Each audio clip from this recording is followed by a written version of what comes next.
See, there we go. That's a little bit more accurate. Got the right height kind of going, I got the blonde hair and everything. So a little better than last time. Hey, what is shaking, everybody? Welcome back to Turntable Tales. Another fun one for you guys, man. And I love talking about this stuff. By the way, I'm Jason Spins Vinyl. We got Brandon right there, Mr. Hall of Fame. What's going on, VC? How you guys doing? And this is fun, dude. And I know I've kind of been pestering Brandon about it because we talk about this stuff all the time, like offline, and every time I'm like, man, dude, I want to talk about this. I want to do a video. So he's like, all right, let's do it this week. So the mind of the record collector, right? And it's kind of like, look, I know everyone's done it. We've done videos like this in the past, but it's like, it's been a while. Mm-hmm. And I think, habits change, hobby changes and all that stuff. Right. And it's kind of fun, I think, just to revisit this stuff, and so we're going to talk about it. We got a whole bunch of categories we're going to jump into. And yeah, I'm just excited to get into this, man. Yeah, this will be fun. This is the kind of stuff that, like, you go into a record shop and people go in there and just start yapping and talking about all kinds of stuff that's not necessarily that deep, but it's just all about what they do, what they got, what they're excited about, what they hate. And just kind of that fun part. That's kind of what this is about. Absolutely. Yep. Nothing but fun. If we get to something where I start to get a little disgruntled about, I'll do a little yoga. I do a little meditation and try not to get. But yeah, man, this one's going to be fun. All right, guys. Before we jump in, I just want to remind people quickly: if you want a record collecting mobile app that actually works, one that handles collecting, buying, and selling without the headache. Join thousands of collectors on the fastest growing iPhone app built to level up your collecting game. And the app is called Spins. Easy to remember. Download it free on the Apple App Store today. The link is in the description. All right, dude. So we got a list here. We picked 10 things. And I don't know. In a way, I feel like I should go first because I feel like you're going to outdo me on every single one of these. And it's like, it's kind of like, Jimi Hendrix trying to I don't want to have to follow Jimi Hendrix, right? So it's like, are you good with that?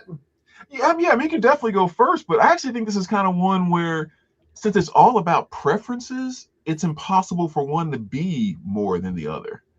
Yeah, it's just more the curiosity of like how a person's mind works. That's a good reframe. Okay. Yeah, I like it. All right, we'll trade off then. Okay. So we'll kick it off with, let me make sure I can view the comments here. So the first one is condition spectrum, the condition spectrum. And what that really means is like, I don't know, we can get into the whole thing about condition and just how subjective it seems like it is. I know we have a gold mine standard that everyone should be following and probably does to their best of their ability. But having said that, there's a lot of variation. But maybe this starts out more just, and we can talk about it any way we want to, but I think in terms of like what our standard is for our collection, right? So it's kind of like, are you a near mint guy? Are you a BG plus guy or girl? Are you a VG person? Are you good with the G plus? And I know everyone's different. And I think for me, when I'm making a purchase, to me, VG plus is kind of that sweet spot. Mm-hmm. And a lot of that has to do with price, right? I think oftentimes, a near mint can sometimes jump that VG plus where it's just a little more than I want to spend. But a VG plus, generally speaking, is going to arrive in a condition that I'm pretty happy with. And if there's a tick or a pop here or there, it's not really going to bother me. And, for me, it's as long as there's no scratches. I don't want any repeating ticks. That to me is that drives me nuts. It's going to get a return. To me, that's not a VG plus. But, I can live with a tiny bit of surface noise. I can live with some bumps on my jacket. Some dinged corners, even a tiny bit of ring wear. Now, it depends sometimes on the title. Like there are certain things like, I really want this one to be clean. And sometimes I'm like, I really don't mind if this one's even leaning more VG to me. But in general, I think I shoot for that VG plus. I have an idea in my mind of what that means. And to me, it would mean, I can have a little bit of surface noise, mostly going to be tracks. I don't want anything overpowering. I don't want anything that's like, throughout a whole side. But, I'm okay listening to a song and then it's like there's a couple ticks or something. Like I can live with that. To me, that's VG plus.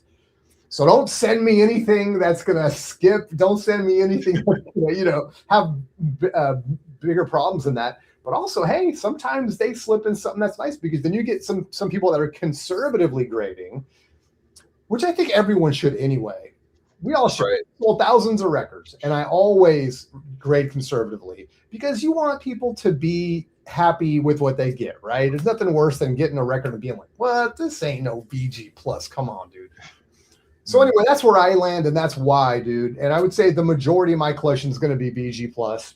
You're going to find some things that are a little higher, a little bit lower, but that's kind of where my sweet spot is. Yeah. How about you?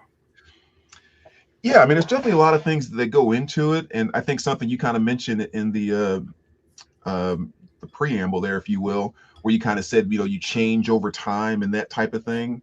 And I think that's very natural too, that at one point you look back in your collecting years and you're like, this is what my standard was.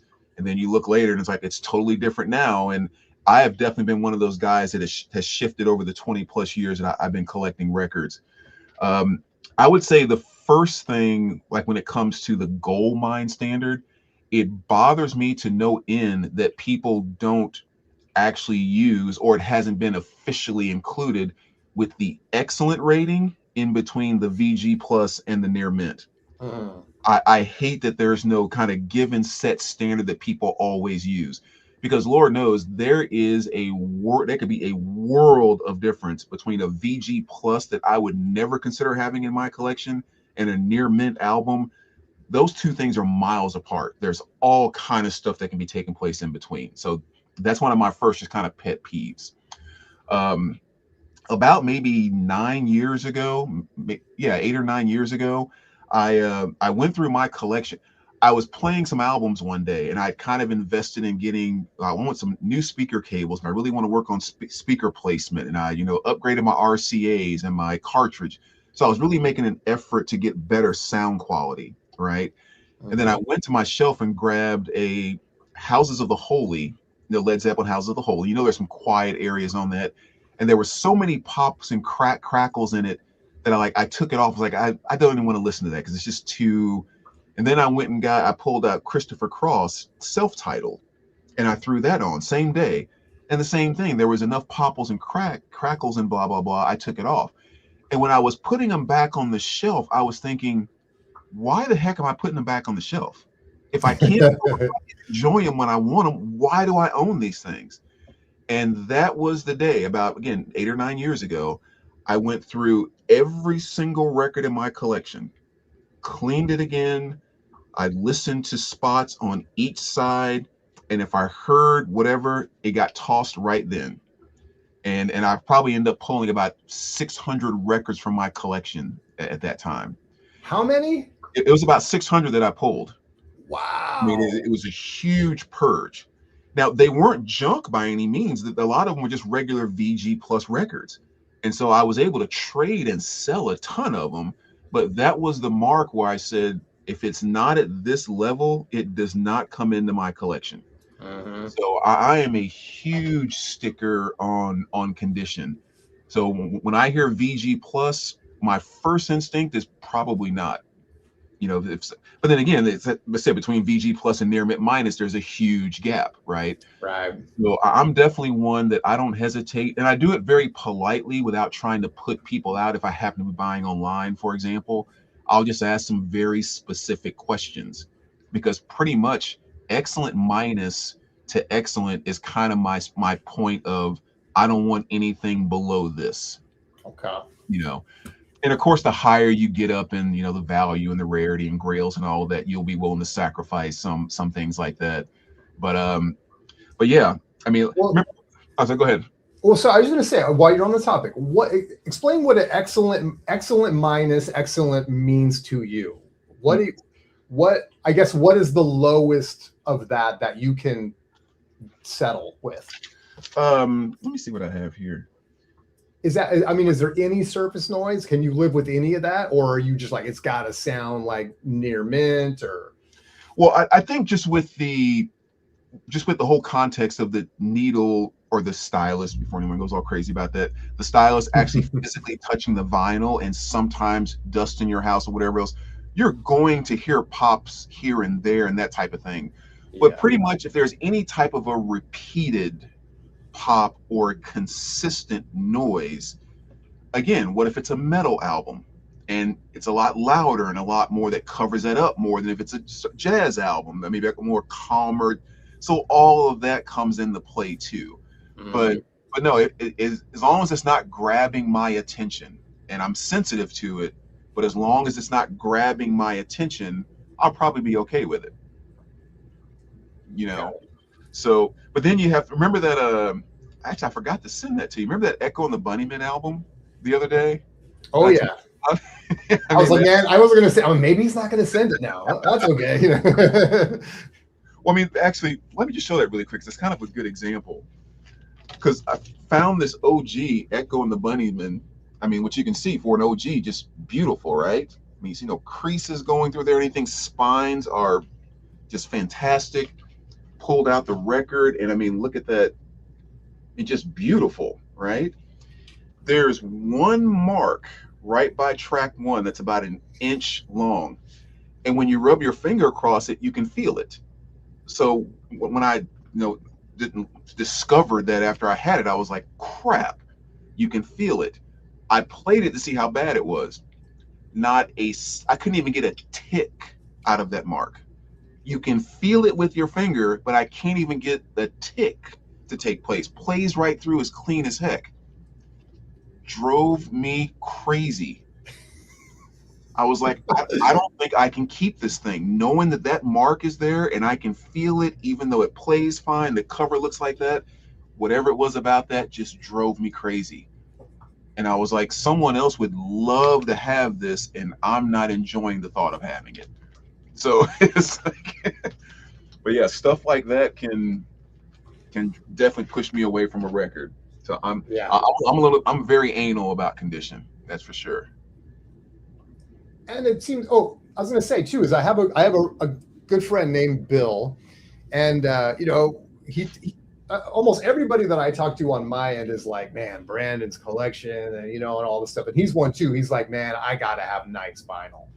Mm-hmm. And I think for him, and I think probably for a lot of people, it's like you work up to it, right? It's kind of like you go, like you said, you purge 600 records. Mm-hmm. So you kind of get the collection going and nicely curated and stuff. And then pretty soon it's like, okay, now it's time to start upgrading some of this stuff, and then get to a point where you kind of work into that excellent plus near mint kind of stuff. Right. Yeah, most definitely. And that's the one thing that I definitely kind of believe is that, whatever it is that makes you happy, that's the best way to collect. So it's not like some set rule. And I would never go back and trade the days when I was diving in the dollar bins and coming home with tons of records, and some of them had tape on the spines and all that kind of stuff. That was a blast, and I enjoyed every second of it. I wouldn't go back and erase that to be a near mint person from the scratch. Yeah. And the only thing, again, that really motivated me was the fact that I actually focused on my system first, and then that made me look at my collection. I didn't start by upgrading my collection first. Okay. And we're going to get to that too, the system. Yeah, I like that. Okay, cool. All right, I know we might have to pick it up a little bit. So so that's on the condition spectrum. That's where we stand. Quickly, I'm gonna hit up comments as we go through these. So Mondo Enterprises, what's up, baby? Thanks for being here. Near mint, VVG plus in the eye of the beholder. It's subjective. That's the thing, man. We're dealing with a media that's very different from a lot of other kinds of media, right? Because there's a sound component to it. It's not just about looking at it. It's not like a comic book or a sports card or a Pokemon or whatever. You can't just look at it and say, okay, this is near mint, right? And I know a lot of sellers do that because you don't have time to play everything. I get it. But you might receive that near mint and it's going to sound like a VG for whatever reason. You might have some damaged grooves or whatever. It could even just be a pressing issue and stuff like that. And to your point too, in terms of being in the eye of the beholder, yeah, Brandon and I talking about it right now, like my BG plus in my head might actually be his excellent. You know what I mean? So it's kind of Right. like, I would say it'd be a good, if you do send me that Echo and the Bunnyman, it might be a good experiment just to like, I can listen to it and then we can kind of compare and stuff. Yeah. So yeah, absolutely, Mondo. And then Stones fan, what's up, baby? Go Stones forever. What is the most valuable piece in your collection? Okay. Brandon, you want me? Well, I guess I can go. I don't have a ton of pricey records. I do have one of the more pricier records in my collection. I'm a big 80s collector. Is going to be a record I just picked up again after selling it, and it's the Sound from the Lion's Mouth, which is it's a German pressing, and those, getting a really nice original pressing of those can be priced. They're like $100 or more. So I don't have anything really crazy. I probably have a handful of records that are going to touch $100 or right in there. But yeah, that's about it for me. It's, it's going to be stuff that I really want to have the original, and $100 seems like a lot of money when you're talking about a record, at least to me. But some of the, like a Pokemon card or a comic book, $100 is nothing, right? We're still very lucky that we can get really nice things without actually breaking the bank. So, but yeah, that's kind of where I'm at. What about you, dude? I would probably say, and again, it always depends on what something sells for and that type of thing. But I would probably say the Dido, or her first album, that one, or I have an excellent to excellent plus copy of the Stooges Funhouse, a white label promo. Oh yeah, I mean, that's just, I mean, it's darn near immaculate. I mean, just talk about an awesome pressing. So those two are probably my two most valuable, not counting box sets, in individual LPs. I mean, that Dido goes for like maybe $750, $800, somewhere around there. Whew. Yeah, I got it for a birthday gift when it was $30, like way back when. I think it was $32. Yeah. That's the thing. If you could snag it, or you just happen to snag something when it was, reasonably priced, and then that stuff just skyrockets. It's like, yeah, that's the way to get it. Mondo says, just went with the VG Plus over a near mint minus because of the $10 difference. Because what if the guy's near mint is really a VG Plus? That's an eBay buy choice versus a local shop where you can inspect the record. Yeah, and that's something fun to get into too. We will get into that. We'll get into the whole sort of online versus being there in person, out in the wild and stuff. So we'll touch on that too. That's a great point. Yeah, and one thing I'll throw in there too is like, don't hesitate to ask questions. Yeah, and not like even it's true.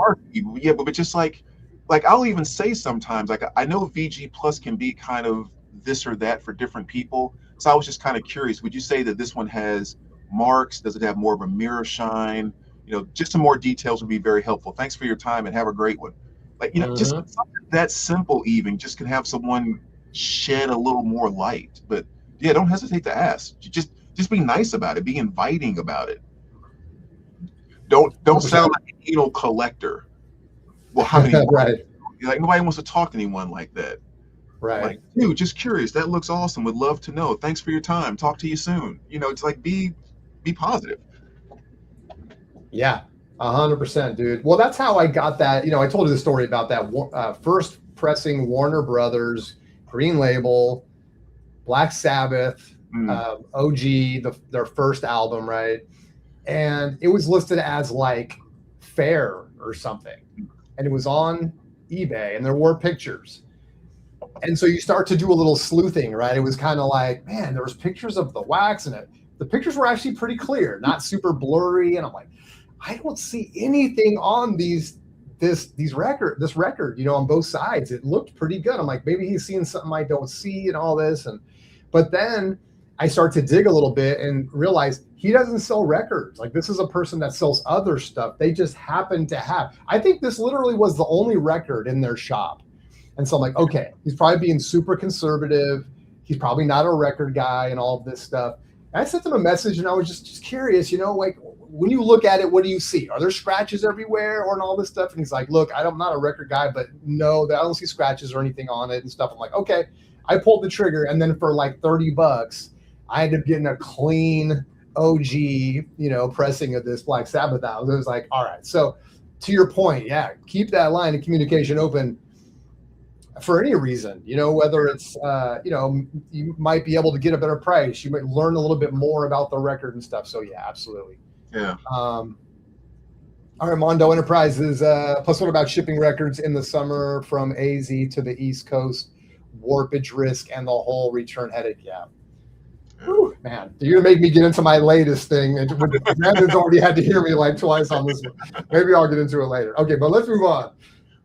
And keep the comments coming, guys. I'm gonna get to everybody.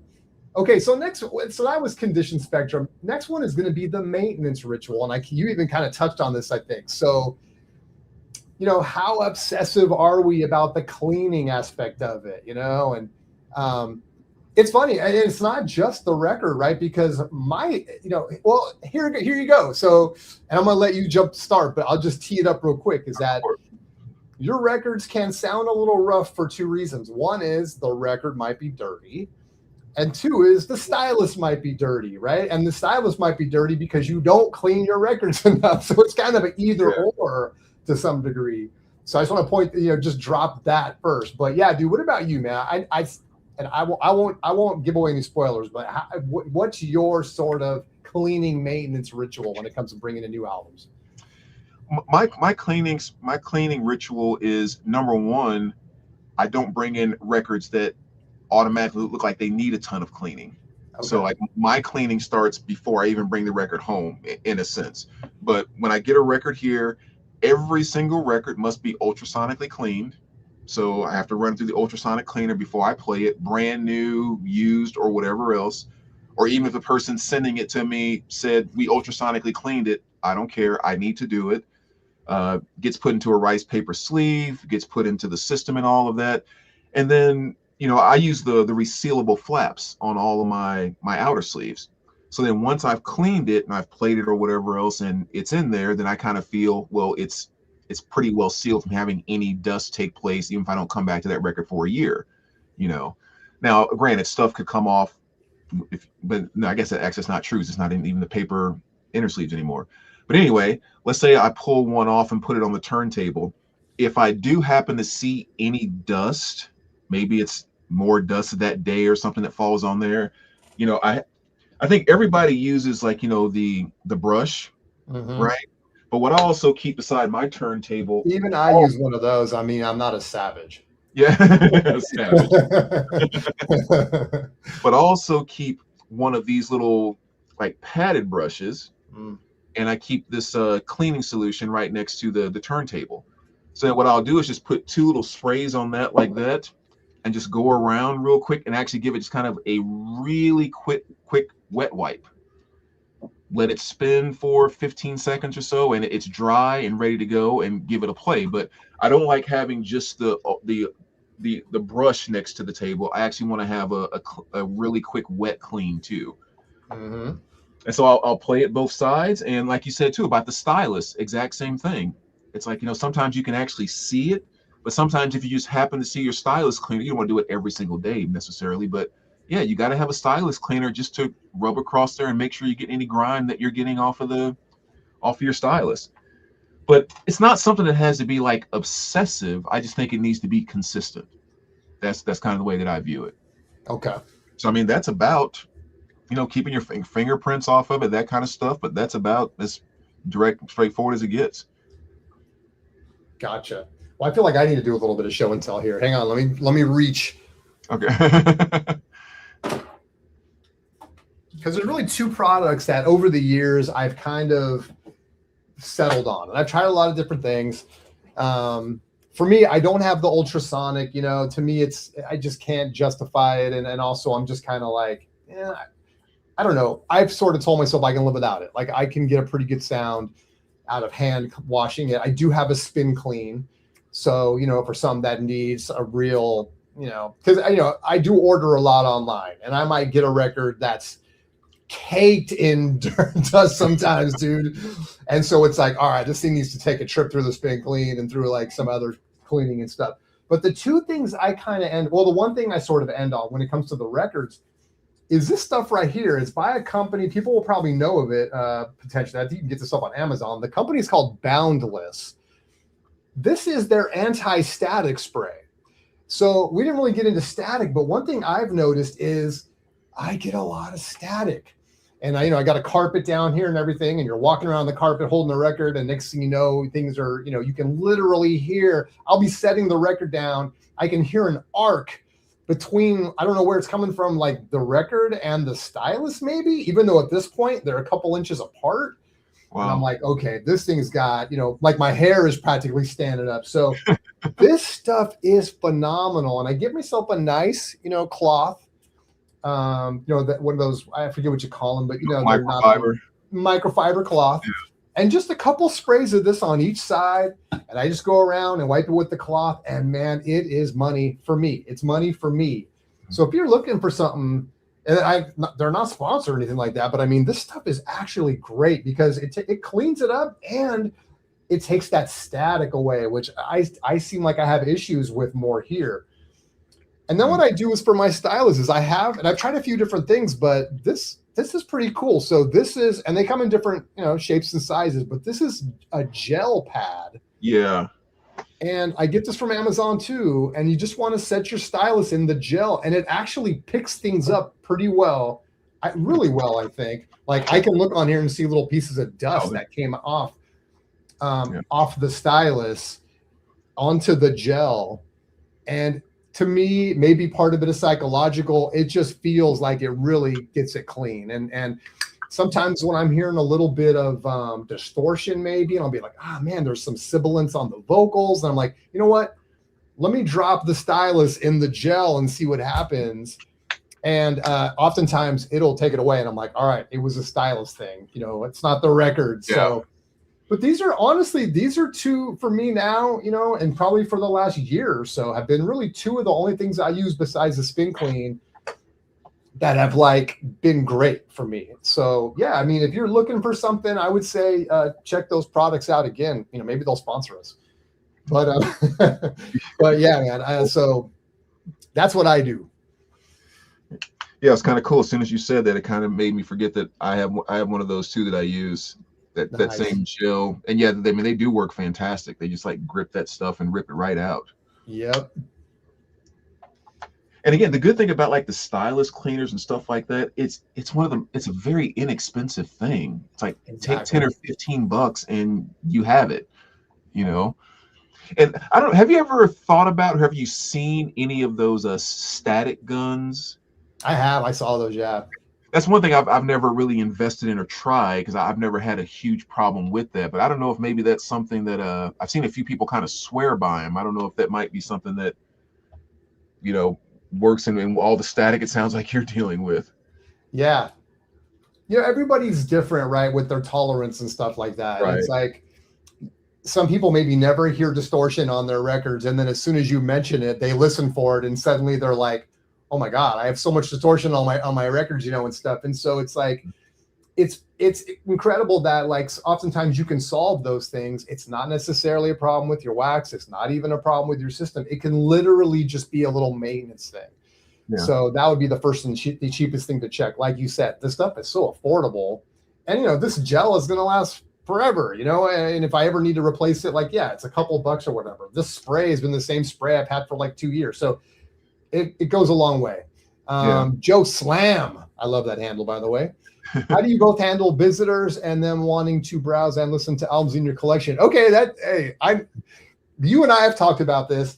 I don't have that. Well, I was going to say I don't have that problem. It's not a problem, but unfortunately, I don't really have people that care. So anyone that comes in my house is just why do you have all those old things when you could just stream it, But what about you, dude?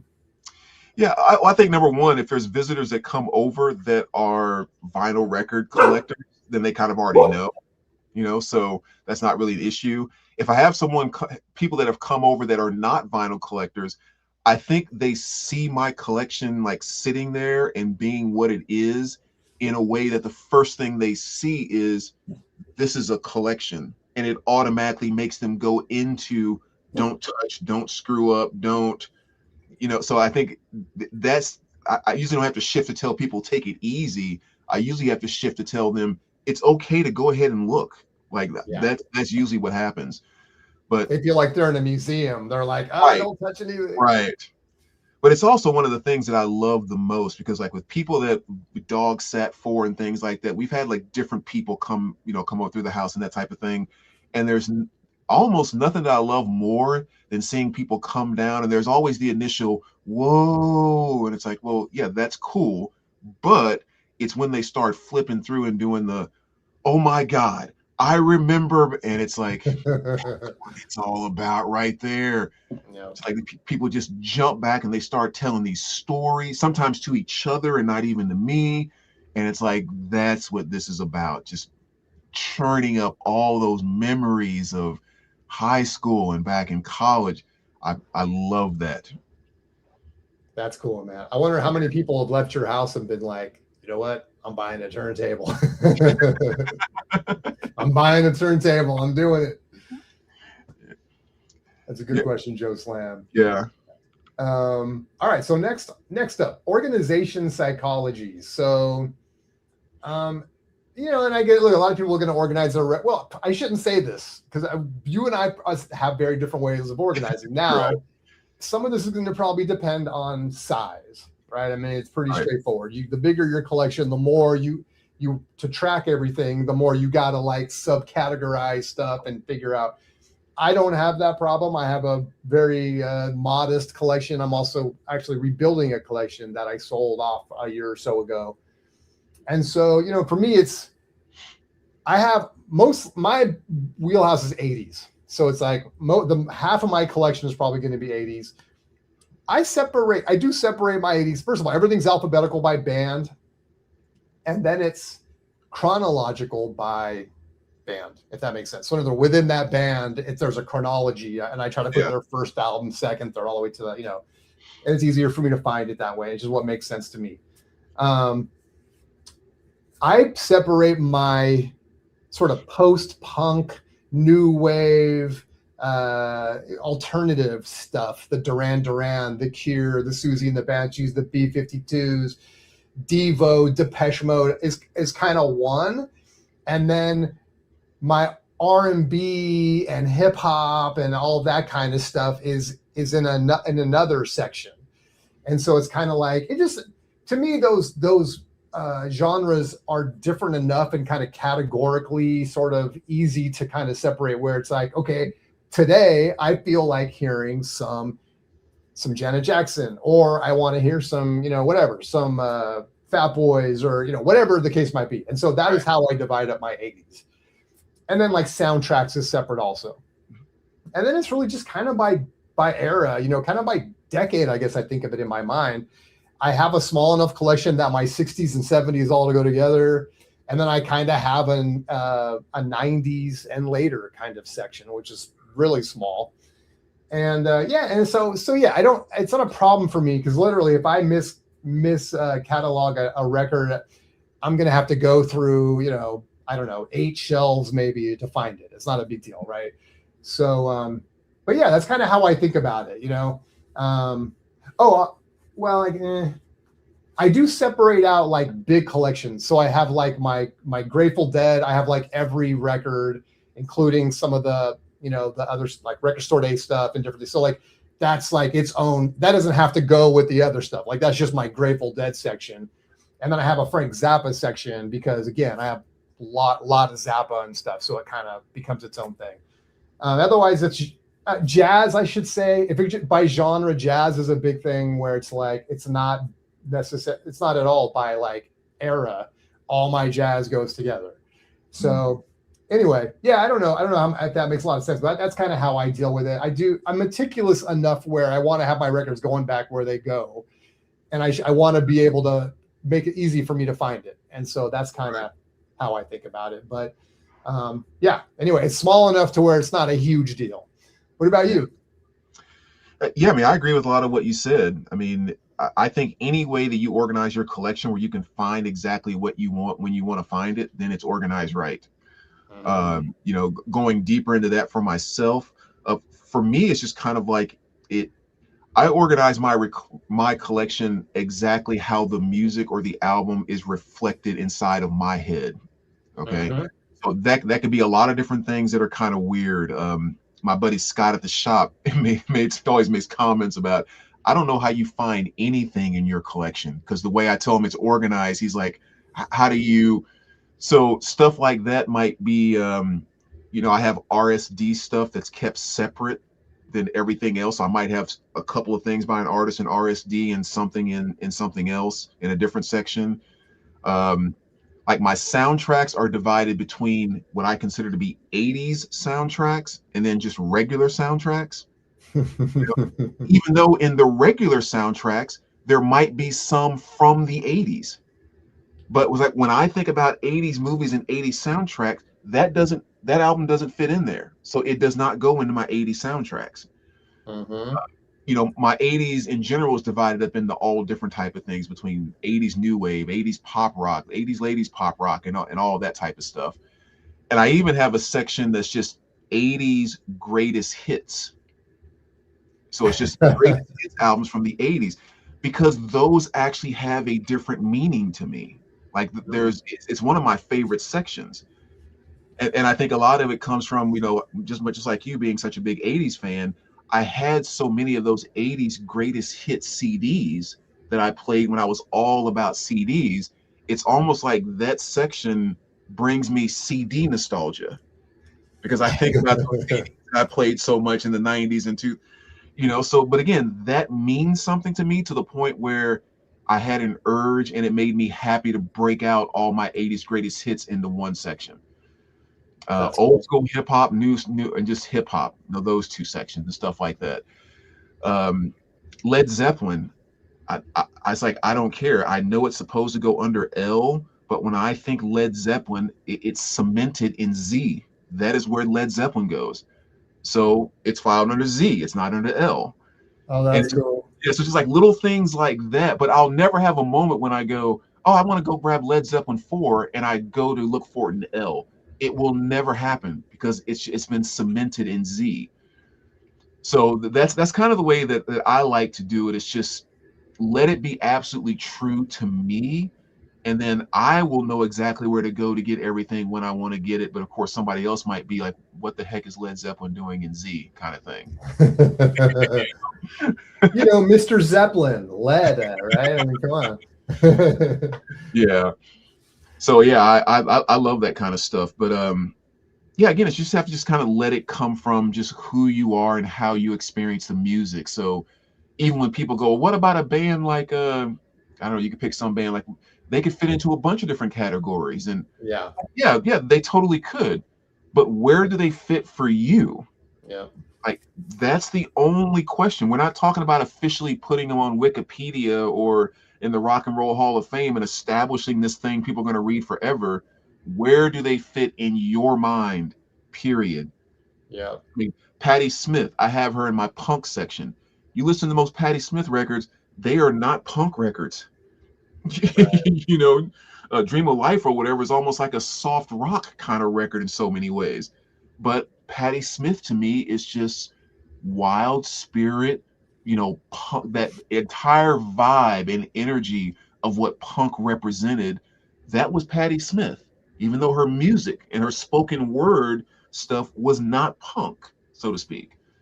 But that's a great point, dude. I mean, because I think of that too, like with records where I experienced them in the 80s, even if they're like, they might span the set. That's the thing, right? If you are doing eras like I kind of do in some cases, not always, but in some cases I do. Like I have my 80s, I just want that all together. Some of that stuff overlaps, right? It's not like those bands only made music in the 80s. So it's like my Journey, it goes in the 80s. My Van Halen goes in the 80s, but also it's everything from Howard Jones to Van Halen or Rush or Ozzy is all going to be together in my 80s section, because even though it's everything from metal to, whatever, post-punk and all that stuff, just because to me, that's when I was young listening to that stuff, I didn't categorize things as much in my head. Right. It was just, this is the music I listened to as a youth. And so it became 80s to me in my head. And it didn't matter if it was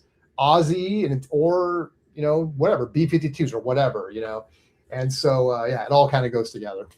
Yeah. It's so funny because like when you're saying that, it's just making me think, Like The Church is a band that I love. And The Church is like early 80s, their 90s, their 2000s. Like they put out an album 3 years ago. All of my Church stuff, even the 90s and 2000 albums I have, are in the 80s section. Because The Church is an 80s band every album I listen to. Bruce Springsteen, on the other hand, like especially with on the CD side of my collection, he has stuff in the 70s section, stuff in the 80s section, stuff in the 90s section, stuff in the 2000s. All my Bruce is not together because 70s Bruce is so much different than 2000s Bruce to me. I mean, like those things are worlds apart, but 80s Church and 2000 the Church, they're the same thing to me.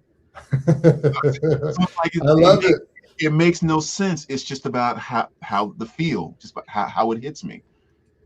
That's exactly what we're talking about. The mind of the record collector, man. A lot of times it's not rational to everybody. It's rational to us. It's like everyone has their way of collecting. That's cool, dude. Okay, let's jump in. I think I went first on that one. I'll pass it off to you on this one. This is the anatomy of FOMO. And so, it's kind of like,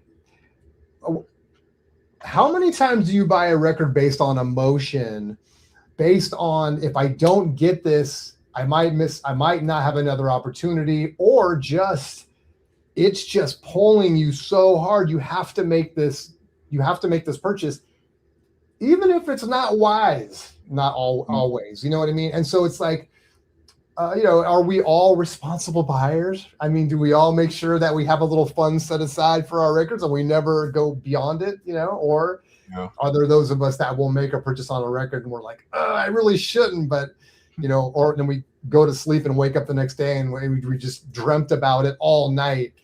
So anyway, where do you think you land on that? Or maybe give some examples of some records where it was like, maybe you couldn't live without it, or, I don't know, a situation where you bought something that maybe you wouldn't, is different from other purchases you made. Yeah.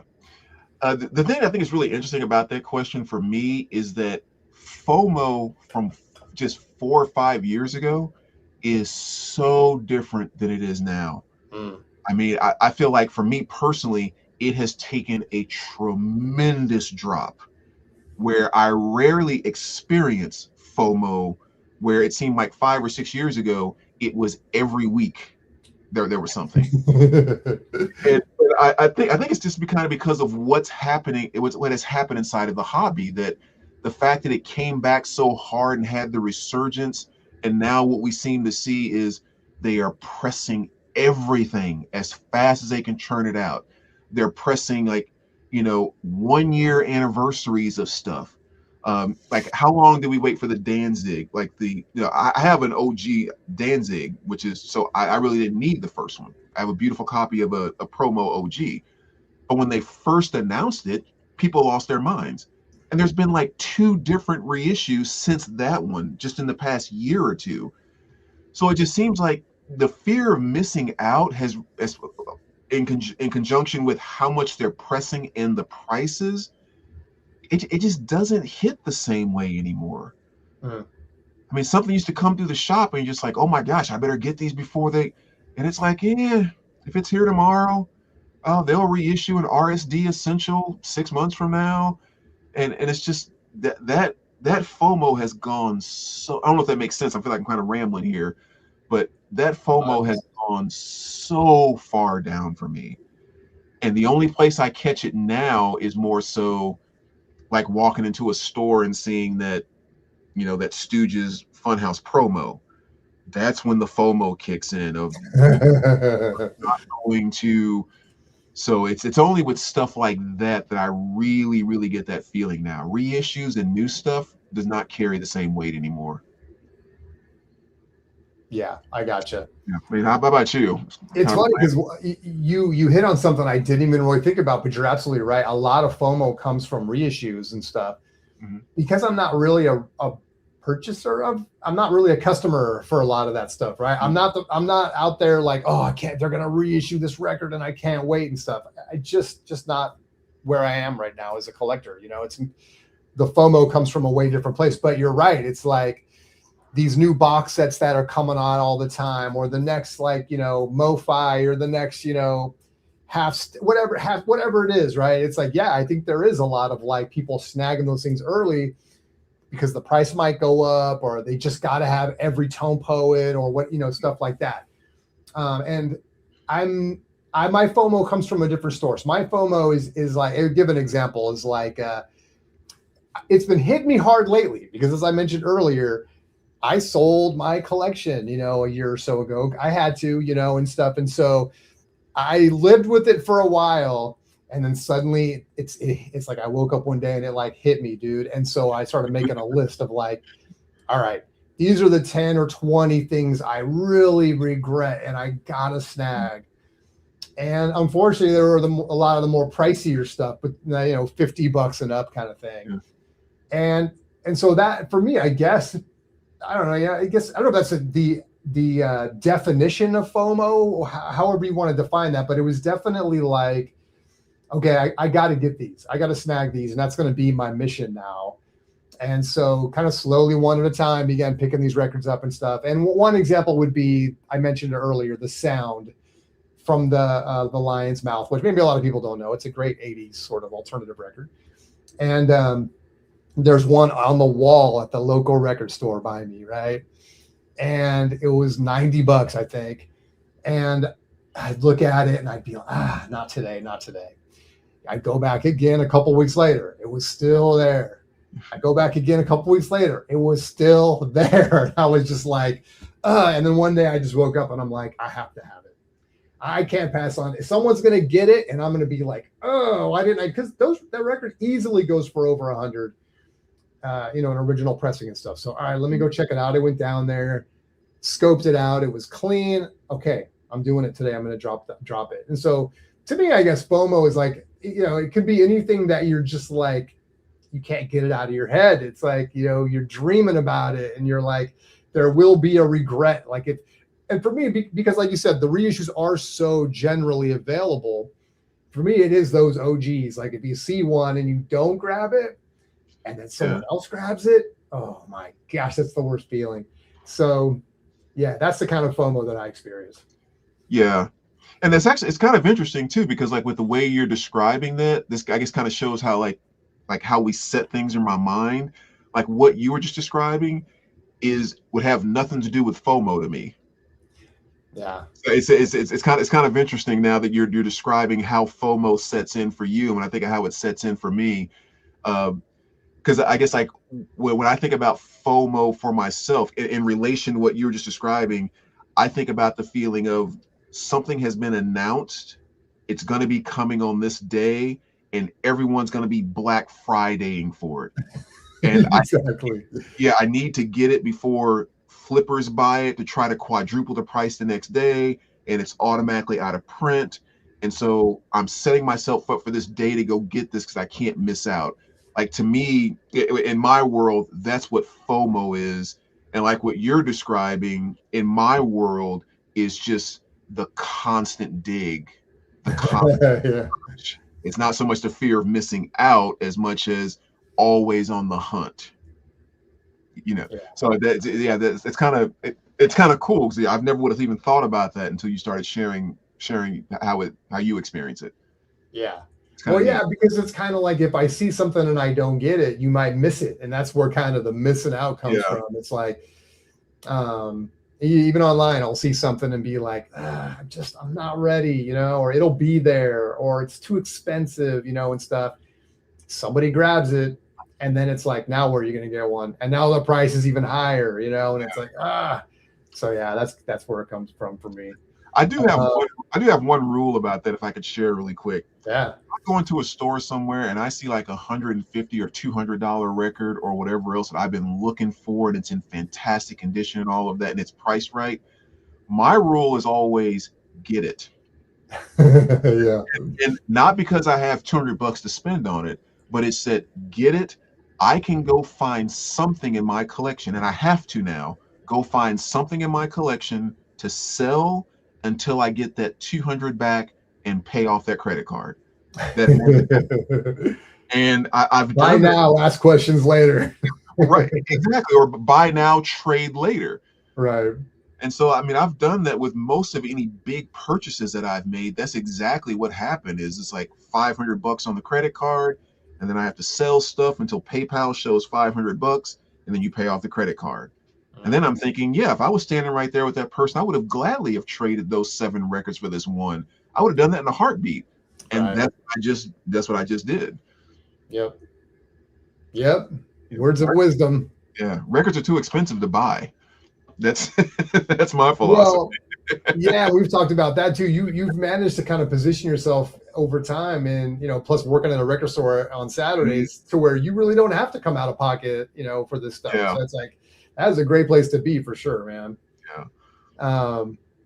Mondo with a couple comments. That's why, going back to the last topic, that's why I can't organize like that. It's all rock A to Z by last name or group, and then a few subgenres like soundtracks and compilations, world, etc. And then it says jazz and classical are subgenres. Yeah. Yeah. I would be curious, like if Mondo was kind of here with us, like when you look at your rock, do you really have a strong feeling between bands of like grunge or classic rock or metal, hard alternative, anything like that? Like is there, I wonder if there's like, again, I can't ask because you're not really, unless you answer in the comments there, like are those really some very clear subgenres for you, or does it truly all mesh in your mind? It's just like rock across the board. But that'd be kind of cool to know from another collector. Especially when we did a show on the Rock and Roll Hall of Fame, and you start to realize just how undefined sometimes the rock boundaries are, right? And so it's like the kind of things that it's like, where do you draw the line? What is rock, to you, kind of a thing too. And like you said, with all the subgenres and stuff. Okay, next up we got crate digging versus online carding, and this is a good one. And it is what it says it is, right? It's kind of like strategies or anything based around just maybe it's a preference, or maybe it's a price thing, or it's a condition thing, or whatever it is. Where do you fall on the whole? And I guess if we're going alternative, I'll hit this one first. But for alternating, crate digging versus online carding. I do a lot of online shopping, and especially like the bigger my collection gets, oftentimes the more I'm finding myself online, just because much of the stuff that first, and I've had to rebuild a collection a few times, so it's like I'm not new to this, but it's like you go to a record store, and you might find a lot of those kind of staples. You know what I mean? You're gonna find the Huey Lewis and the News, and you're gonna find the Rush and the Kiss and the Led Zeppelin and all that. And you can Van Halen, and you start building your collection that way. Pretty soon you get to a point though where it's kind of like you start wanting to get a little more specialized, or maybe a lot of the stuff you're not seeing it in the shops as much. Maybe they're too pricey. The record you want is always on the wow wall or whatever, or never in the condition you wanted it and stuff. And then you start, at least for me, spending a little bit more time online, I have confidence doing that. And one of the reasons, because, places I buy from have good return sort of policies, right? And it's kind of like if I feel like I got screwed on something, it came and it wasn't the way it was described, I have no problem shipping it back and getting a refund. Man, I can't talk. A refund for it and starting over. Another thing is I will buy from overseas. I will say not infrequently, I will find records where they're so difficult to find in the US sometimes, and especially a lot of like 80s alternative and stuff. Some of these, more pricey records and that are especially from bands that are from the UK and things like that. Sometimes their records are difficult to find without astronomical prices in the US, that even paying the extra shipping can still save you some money. And oftentimes, and I can't think of a time where, and I've bought a lot of records overseas, from Germany, from, or even not overseas, but let's just say even Canada, but overseas stuff from the UK and even some other places. It generally comes in pretty good condition. I feel like there's not as much of a risk on condition for whatever reason when I'm buying from Japan or from the UK or from Germany or whatever. And so I feel pretty confident there too. So even with the shipping, like sometimes you can save that money. So all that to say is that there's kind of a whole sort of strategy and a whole kind of, I don't know, like fully over 50% of my collecting brain is online. It's thinking about buying those, making, how can I get something on eBay for a deal? How can I buy something on Discogs that I'm going to be able to actually pull the trigger on because of the pricing and stuff. And unfortunately, it becomes less and less about the shops. Now, I know there's going to be a whole like, oh, support your local and all this stuff. And I'm a big proponent of that. It's just that, look, there's going to be stuff that sometimes I just can't find it there. Right.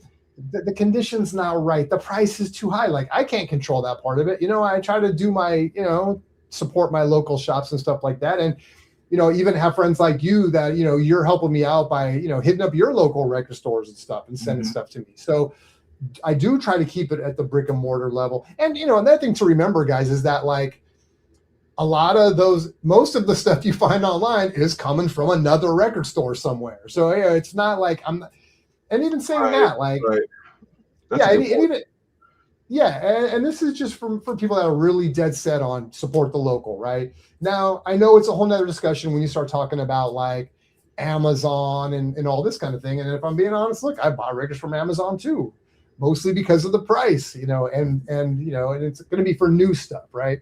Yeah. Anyway, so that's how I kind of segment that, and that's kind of where my head's going with this question right now. Is just, I do a lot of online shopping. And as I said, I do stuff even overseas, and I'm not nervous because I dipped my toe in the water a few years ago, and I've been very happy most of the time I've done that. In fact, discovering other countries' pressings that are really good, where I actually seek them out now. The Cure, I put together my Cure collection. If I see a Cure album and it's German, I am buying it.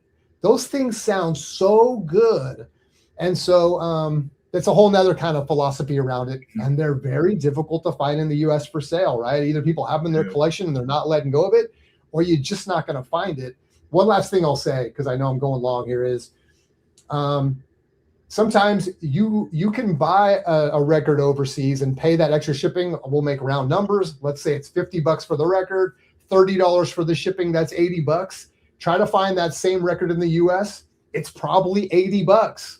Because it seems like there's a premium because it's an overseas pressing, and you will get upcharged for that. So oftentimes you're spending the same amount of money anyway, or even less. So anyway, that's all I'll say. I know I went long, but crate digging online, crate digging or online carding. What about you, dude? Yeah, well, I think my situation can be a little bit different too, in the fact that I work in a record store every single week. So obviously, ear to the ground there. But I would say, like, outside of that, well, number one, my favorite place to buy records is at record shows, record fairs. Like, okay. I rather go there than any place else. One of the things that I've definitely kind of the point I've gotten to with where I'm at now in my collecting, I am not a big digger. Like, thinking about going somewhere and kind of flipping through just like tons of boxes, going over junk and what I consider to be, would be junk to me now. I shouldn't say junk, but you know what I mean? Stuff that's just like by far not something I would take into my collection. You spend an hour digging to come away with nothing. Yeah. And there's not, I don't get the joy out of doing that the way that I used to, because it's kind of like, well, I know my collection is here. I know the things that I'm looking for are here. So they're probably just going to be top shelf stuff, or, or if I go to a record show and I see someone that has six U-Haul boxes and they have all their records sitting in there packed tight. None of them have outer sleeves in all 5 or 6 of these boxes. And you can see the spines are kind of rough on almost all of them. I'm not wasting my time digging through there. There's a ton of stuff in here that people here would love and really like. I doubt there's anything not worth my time.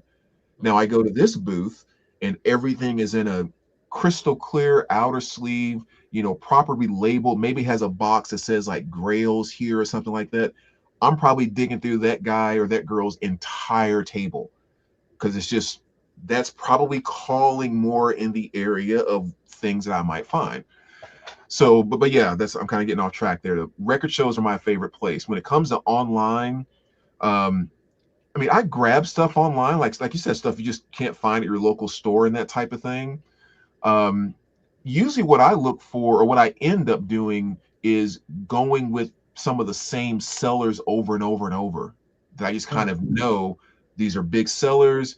Every time I've purchased from them, um, that Face Records on eBay is a perfect example. That's that place over in Japan where I get most of my Yeah, Japanese. now you're giving away real secrets. Yeah, but at the same time, they have so much. I mean, thousands of albums listed at any point in time. It's not like you're racing someone for anything on, in 3, 4 copies of the same album. It's a huge store over there. But it's like for the I've bought stuff from them for years and years and years. They'll have something listed as excellent minus, near mint, excellent plus. I have yet to be able to tell what's the difference in their excellent minus and their near mint. Yeah. It's like excellent minus. I'm trying to find the thing that you actually said took this down from a near mint status, and anal me can't find it. Like this record is perfect. The cover is perfect. The obi. So I just have such faith that anything I order from them, it excellent. It's going to show up near mint. It's just what they do, and it always happens that way. So I will go to them and maybe pay a little more for a record than one person with 70 feedback on eBay, maybe a good seller and all of that, and they have that same Japanese record 15% cheaper. I'd rather pay the up 15 and know what I'm getting from Face Records, because those guys, I know the exact yellow box it's going to show up in, the brown tape that it's going to have. It's going to only take 3 to 4 days all the way from Japan. Every single time, I will pay a little bit of a premium for that. So that's more of how my online presence goes, is more of a loyalty thing. You made a good point. Like just knowing that you know what you're gonna get goes a long way, right? You don't have to deal with, man, now I got this record. What do I do with it? Do I try to get a refund? Do I try to get a partial refund? I got to ship it back. Then I got to come up with, whatever and all. So yeah, that could be a mess. So yeah, I get that. Spend a few extra bucks once you find a seller that you can trust, and you've built a relationship with. Yeah, I like it. Just to catch up on comments here, we got Mondo again answering the question about the rock. How do we divide that up? Yeah. He says, "Nah, keep it simple. Although Sophistopop may qualify." Nice. And then is it Ninox 111? Sorry if I'm messing that up. Thanks for joining, Ninox. Appreciate you. I do my part, support the local, but sometimes it's hard with the price compared to sites like Amazon. It's just a fact. Absolutely. It's just, I get it. Like, and you have people that kind of get a little like, hey man, support the locals, and they're really kind of, and I get it. Like, yeah, do your thing, man. But it's like, you're also not paying my bills for me. You know what I mean? It's like, hey, you want to pay the extra $10 for me? Then yeah, I'll buy my records anywhere you want me to. Can I share something really quick too? Yeah. That I think a lot of people that maybe haven't worked at a shop probably don't know is, and this is really kind of crappy too on the distributors end. Like AMI and a couple other companies that do the distribution to a lot of the record stores is where they order all their new vinyl for. They also have sites on eBay and Amazon where they sell, right? And this is the thing that's really kind of crappy, and it's important to know about some of these record stores. The record stores aren't gouging you compared to what you're seeing on Amazon or on eBay, but literally you will see the distributor that sends us records will have a record listed for $30 for sale on eBay with free shipping, $30. The record shop's cost before we put any markup on it will be $32. Like, it'll cost more for the record store to buy it than it is for you to buy it on eBay. So then when the record store gets it at $32 and tries to mark it up to make $4 or $5 off of it, 37, you're comparing, not you, but like you, the shopper, are comparing $37 to it's only 30 online. The record store is gouging and trying to rip us off. And it's like, no, that pisses me off so much. It's like, you're undercutting your actual clients. You're selling to the public cheaper than you're selling to the store at cost. You're saying you're pissed at the distributor because they're charging the stores more. Yes. Yeah. Right. And the record stores are catching the hell of being the ones that are marking things up 10, $15 above what's happening online or on Amazon or whatever. And it's like, they're not doing it. If they sold it to you at the same price that the same distributor is selling it to you on Amazon, they would actually lose money in selling to you for that price. Yeah. And it pisses me off that the distributors do that and put the record stores in those positions, considering they need the records to have a store. So they know they have a captured audience. That so ticks me off. But in case some people that just kind of didn't know that or kind of wonder where that gap comes from, it's never about the store gouging you. That is not what's happening at all. Yeah. Most stores make $5 to $7 off of a new record, maybe $5 to $7 off of it. Yeah, no, I'm glad you mentioned that, dude. And yeah, we've talked about that a little bit. It's one of the things, and I'll comment this and then we'll move on. But it's I've always wondered, because some of these record shops, some used record stores deal, and I'm sure everyone's experienced this if you do your record store shopping, is that they will specialize in new. I see a lot of reissues, and you'll rarely even see used records. I'm looking for mostly used records. I want original stuff, but I gotta sift through all these new records, which is fine. But my thought goes to what you just said, which is like, how are they even making money? Like, wouldn't you make way more money if you just sold used records? And then, you'd have a much bigger margin, right? Because you'll be, buying a record for $3 and selling it for 10, as opposed to buying a record for, like you just said, 32 and then trying to sell for 37. Of course, it's a supply and demand thing, right? It's like, if they sold more of those, I'm sure they would. It seems to me like their clientele must be more interested in newer records or reissues and stuff like that, which kind of... I almost would say, if you ask any record store owner, they would say, if I could find 90% of all the used records I want, I will stop buying new records. It's not even that they won't focus on it, is that you can kind of only take what you can find when it comes to used records. But yeah, they would love to say, I will cut back my new record stock by 90% if I could replace it with used records. So you're just trying to fill your shop, basically, because the stuff's not even coming in the door. Right. You have to fill your shop, and the new records, if it's the new Ariana Grande album that's coming out, the new Taylor Swift album that's coming out, that's still bringing traffic into your shop. So what you're hoping is they buy the new Taylor Swift album, and they buy that used Supertramp, and they buy that used, $15 Journey album.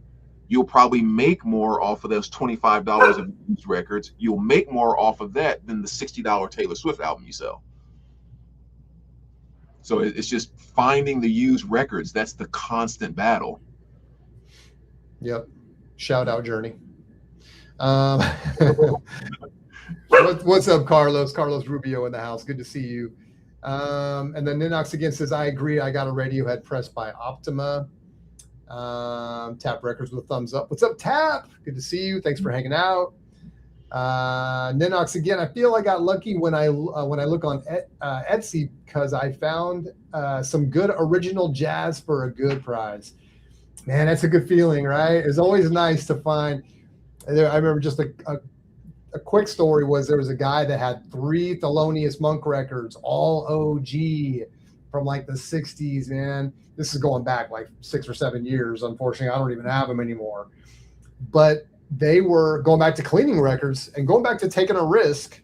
Is they literally, one of the albums had fingerprints on them, like grease almost, dude. Like somebody went out and worked on their car, changed their oil, came in, picked the record up off the turntable, but literally grabbed it like this, because you could see the 4 fingers on one side and then flip it over and was the thumb on the other side, dude. And it was grease. And when you played it, it was like, so needless to say, I got a good deal. But check this out.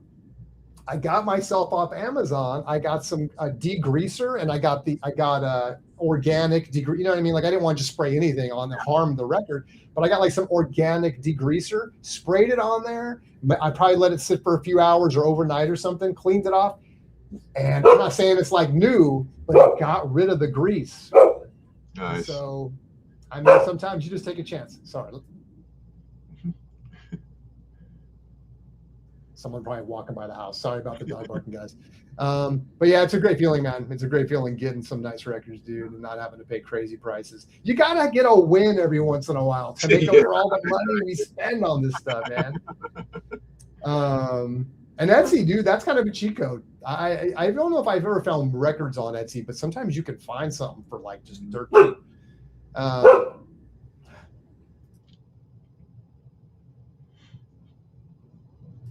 Swiftomatic, again, great handle. I'm spoiled. My local is Noble Records. But honestly, most other shops I hit in other cities, I leave empty-handed, usually overpriced common stuff.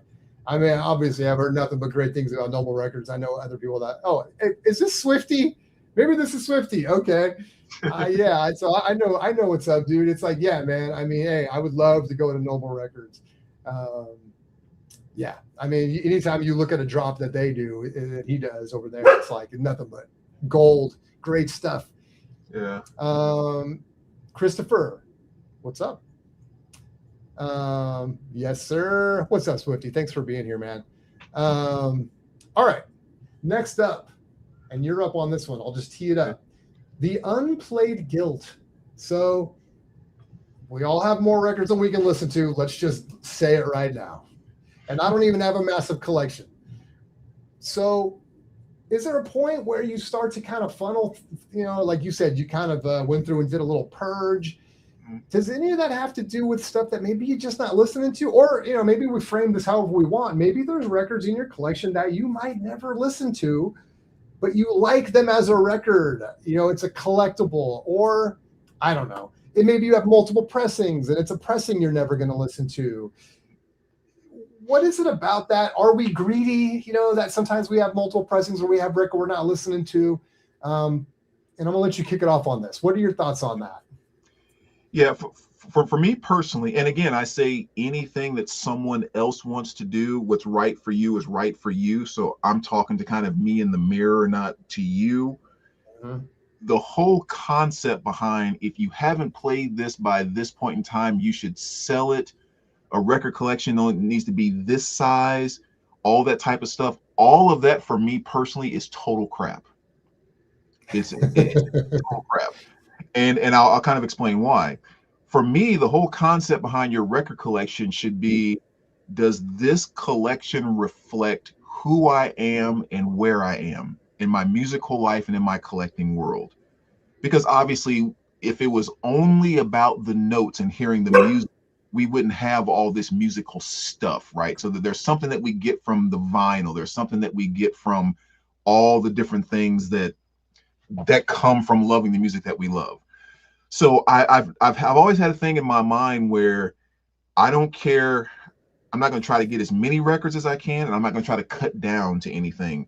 If I'm looking at this record right now, is it a representation of who I am musically and it needs to be in my collection? Or does it not represent me anymore? Maybe it did at some point in time, but now it doesn't. And so, like, for example, I thought about this when we had this question. This Freddie Jackson right here, Rock Me Tonight. I mean, just a banger from back in '85. Love the album. This was one of the first 100 records that I ever had. Paid $1 for it. So we're talking my first few months of collecting. This thing was sealed until just about 6-7 months ago. And for whatever reason that day, I said, I want to spend this today.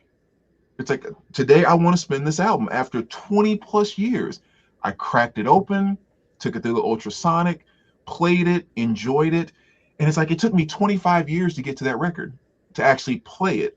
But the record itself has always been part of something that I love musically that represented me. So it was going to be in my collection because it was part of me. Now there's other albums that maybe that were, but now I feel like that record really doesn't represent who I am musically, even if I do think maybe it's an okay record. And so then I have a couple hundred records that I'm selling right now. So that doesn't make a difference if I'm at 1,500 or if I haven't listened to this in 2-3 years, or like that type of stuff means absolutely nothing. Like one more example I thought about with that question was, I had this awesome OG copy of Machine Head, kind of an awesome metal album, if you will, came out in 2007. It's like $170 record, and I've kept it sealed since I've had it, right? And that was 2007 when I bought this. So then the reissue comes out, and this was when 2024. The reissue comes out. I buy a copy of that. Oh, great! Now you have a playing copy if this one's sealed. No, I kept the reissued sealed. So I have an OG sealed and a reissue sealed. I'm not spinning these records, but there's some extreme pleasure that I'm getting from having these two records in my collection. And when I do play this, I kind of prefer to play it on CD I guess because that's how I grew to the album, right? So it's like I'm not playing these, but it makes me happy and brings me a good feeling inside to own both of these, even though they're both sealed. That to me is what matters. It represents something inside of me that makes me happy, that makes me feel like my collection is really representing me. Maybe I can't explain why two sealed records of two different pressings, make me feel that way, but it does. So that's kind of how I feel about that. Oh, you haven't spun it in this long time and blah. So what? I love the record. And when I do want to spin it, it's going to get spun. And my next, what's been spinning video, oh man, this record is so awesome. I listened to it the other day and blah, blah, blah, blah, blah, blah, blah. That's how it goes down for me. Yeah. Again, I feel I'm rambling, so I hope that made sense or lined up in some way, shape, or form. No, totally. Excuse me. Yeah, for me, again, it's like I don't have a massive collection, so I can get through my records. But I do sort of have this. I to say this without sounding like I'm, whatever, like I'm comparing it or whatever, that I don't know, that I'm coming off high and mighty or whatever. But I will say that I tend to kind of curate a little bit, like, and a lot of this is just by necessity. Like I just don't have a budget to go out and just start filling in every gap and just start, okay, now what can I get and stuff, which is the way it always goes, right? I mean, anything you collect, you enjoy the collecting aspect of it. Eventually you're going to start bringing more and more stuff that is not like the top shelf stuff that you had to get early on. So now you're exploring a little more. Maybe you're, whatever. I am not really to that point. So for me, it's like a lot of stuff I have is like stuff I really, really want.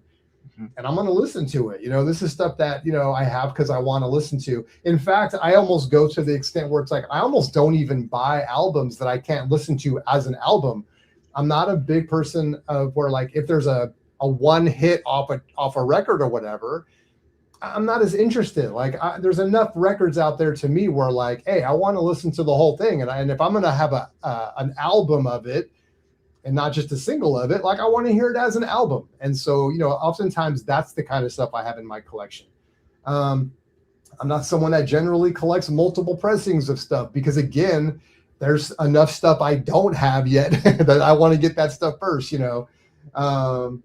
Very few records do I have sealed in my collection, and stuff. There's a few, but oftentimes if I'm getting something, it's because I want to hear it. I want to play it, Again, this isn't me saying like, oh, if you're not playing your records, then whatever, hey, do your thing. That's just where I've happened to land. A lot of it again has to do with budget. So that's just how it is for me, and I don't really have the luxury to go out and just buy. Look, if I could go out and buy every copy of like, I don't know, a Frank Zappa album, and some of them even have like alternate covers, and The Cure, that's one that would be fun to go out and get like every 12-inch and like all the different pressings. It's just, look, I'm lucky if I have one of every record. That's just the reality of it. So for the most part, I don't find myself in a situation where I have stuff I'm not really going to listen to. even to the extent, like you said, sometimes you go through stuff. For me, I will go through stuff and be like, look, this is just something that I'm not, maybe I bought it. Maybe it came with something else in a lot, or maybe, usually I try to save gifts. I don't like do anything with gifts, and I try to keep that stuff. Right. But look, there might be stuff in my collection where I'm like, I'm just not going to listen to this. And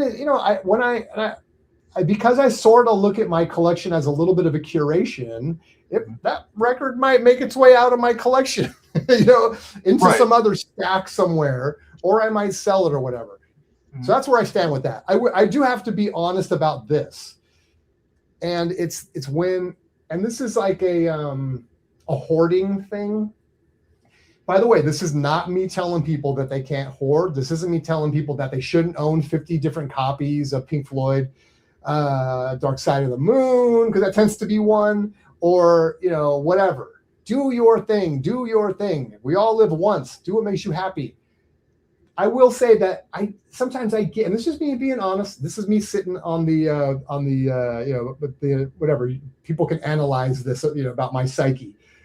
Is I do get a little bit like, if it's something where you're almost like you have so much of something that you're impacting the value of these records, and so where maybe someone else can't buy it that would like to have it, there's a little bit of me, and that's just me being honest. That's when I see somebody post like, I just picked up my 50th Dark Side of the Moon OG, and I'm kind of like, there's a little piece of me that's kind of like, come on, dude, do you really need 50 copies, and stuff? But hey, again, do your thing. And I understand why. Yeah.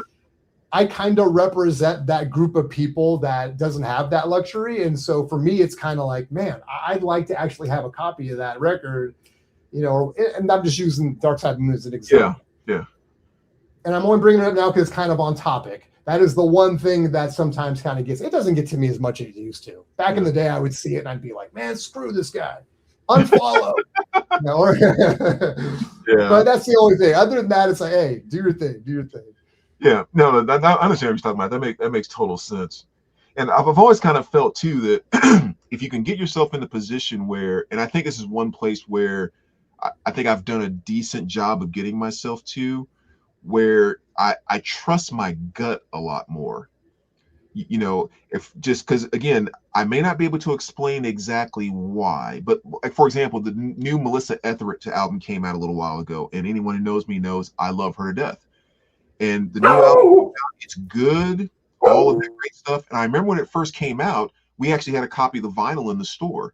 And I said to myself, I don't want to buy the record. Maybe I'll get it on CD, but what I really want to do is stream this album. I'm excited about streaming this album to listen to it. I can't explain why. Like there's nothing that said this, and this happened, therefore you wanted to stream this album. But something in my gut just kind of made me feel that's how I want to listen to this album. Maybe later on it might turn into I want it on vinyl, or I want the CD or whatever. Or I'll see an album. No, for whatever reason, I want the CD on this one.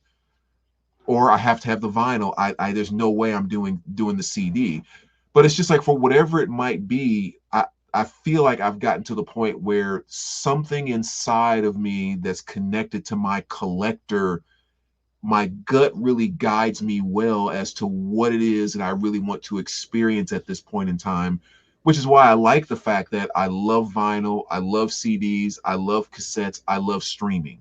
I'm going to have a little bit of a bias to vinyl, but I love all of those things. So my gut will tell me. And maybe it's something as simple as that Melissa Etheridge album was very kind of country. It was very shimmery. So maybe that's why I had some appeal to the streaming aspect of it. There was just something about that delivery system I felt that would fit the album well. Maybe, I don't know. But yeah, it's like, as long as you're not if you're focusing on not keeping up with the Joneses, but just focusing on what it is that truly makes you happy, you'll never screw up in how you decide to collect. Yeah, and I love how you keep. There's a couple times you've mentioned that too, where it is sometimes like a format thing, right? How did you grow up listening to this? Like, there's certain stuff that I love the album, but I always listen to the CD. So it's like it doesn't even occur to me to buy it on vinyl. You know what I mean? Mhm. Or how much early hip hop music did you hear on cassette back in the 80s, right? It's like Yeah. all that stuff was on cassette, listening to it in my boombox and everything. It's like, no, I'll be honest, I don't have a cassette player, so I just don't buy it on cassette. But that's where my connection to that music really originated, and stuff. Right. So I can totally get why it's more, I don't know, fun, interesting, whatever, to kind of like have that original kind of format that you had. Okay, let's see. Catching up on comments. Where are we? Ninix 111. Carolina Soul has some good prices in their shop. Carolina Soul. Are you familiar with Carolina Soul? I don't know. Is it like an online shop or something? Or yeah, let us know. Is that online, Ninix? Or what area is that? Mondo, it's great to pull out a lost gem that's been gathering dust, or you find a surprise in your own collection that you haven't heard yet, just bought and stored. That's a great point, dude. And what's funny is, like, as I've kind of been rebuilding the collection, I went through like a Christmas spree of like buying. Actually, that's not what I was going to say. Because I sold off a bunch of my records at such a breakneck pace, there were certain things that I wasn't even sure if I kept, that as I'm like cataloging new stuff I'm buying, I'm like, oh wait, I still have this. And I thought I sold it. And so I get to pull that out and be like, yes, I still, and stuff, and play it. It's such a great feeling. Yeah. Now, there's actually, I want to just throw this in there really quick. There's one hard rule that I have, because with my collection, every single album in my collection, I have listened to every single song on every single album. I never buy anything. Yeah, I never buy anything where I haven't listened to it. It just goes on the shelf. That is a hard no for me, because again, I'm not just collecting like that for collecting. So if I haven't heard this album before, it sits right here until I spin it, and then it goes on the shelf after it gets spun. Nice. Yeah, I'm kind of the same way. I try to listen to everything as soon as it comes in. That's nice to have offbeat records or genres you might not listen to regularly, but help clean out the eardrums from the. Yeah, see, exactly, Mondo. A lot of great points, man. Sometimes you just wanna. It's funny because I just want to comment on this because it's all great stuff. Is that, like, for me, a similar adjacent idea is like Frank Zappa. I'm a big Frank Zappa fan. But when it comes to Frank Zappa, it's almost Frank Zappa or nothing for a while. Like, his music to me is almost, it almost makes it hard to listen to anything else. To me, he's that kind of artist that I know if I'm going to go down the Zappa rabbit hole, I'm not going to be able to listen to anything for like a month. And so it's like, I only listen to Zappa during that period. And then I can, like, whatever, I can let my ears come back and listen to, everything else, or normal music, whatever you want to say, all over again. So it's kind of a similar idea with that. Great topics, Mon. Appreciate it. Presentation tonight. Thank you, Mondo. Lost in Exotica and surf music at the moment. Oh, that's cool, dude. That's cool. Yeah, it's funny how it's like I was saying with Zappa, like sometimes you just get on a kick, dude. You just want to hear nothing but that kind of music for a while. And it's usually the greatest feeling in the world. Yeah. A kick I get on sometimes too, which I'd be curious if some of our viewers get on as well. Sometimes you get into a mode, or at least I have, where I've gone 2-3 weeks, have not spun a single record. It's like, I don't want to go in the music room. I don't want to think about records. I don't want to think about spinning a record. Like, I want to detach from all that music stuff right now. And but basically it's like, that's just as okay too, without, like, oh, you're not playing something every single day. And sometimes actually you get that type of feedback from people that you don't listen to music every day, so something's wrong.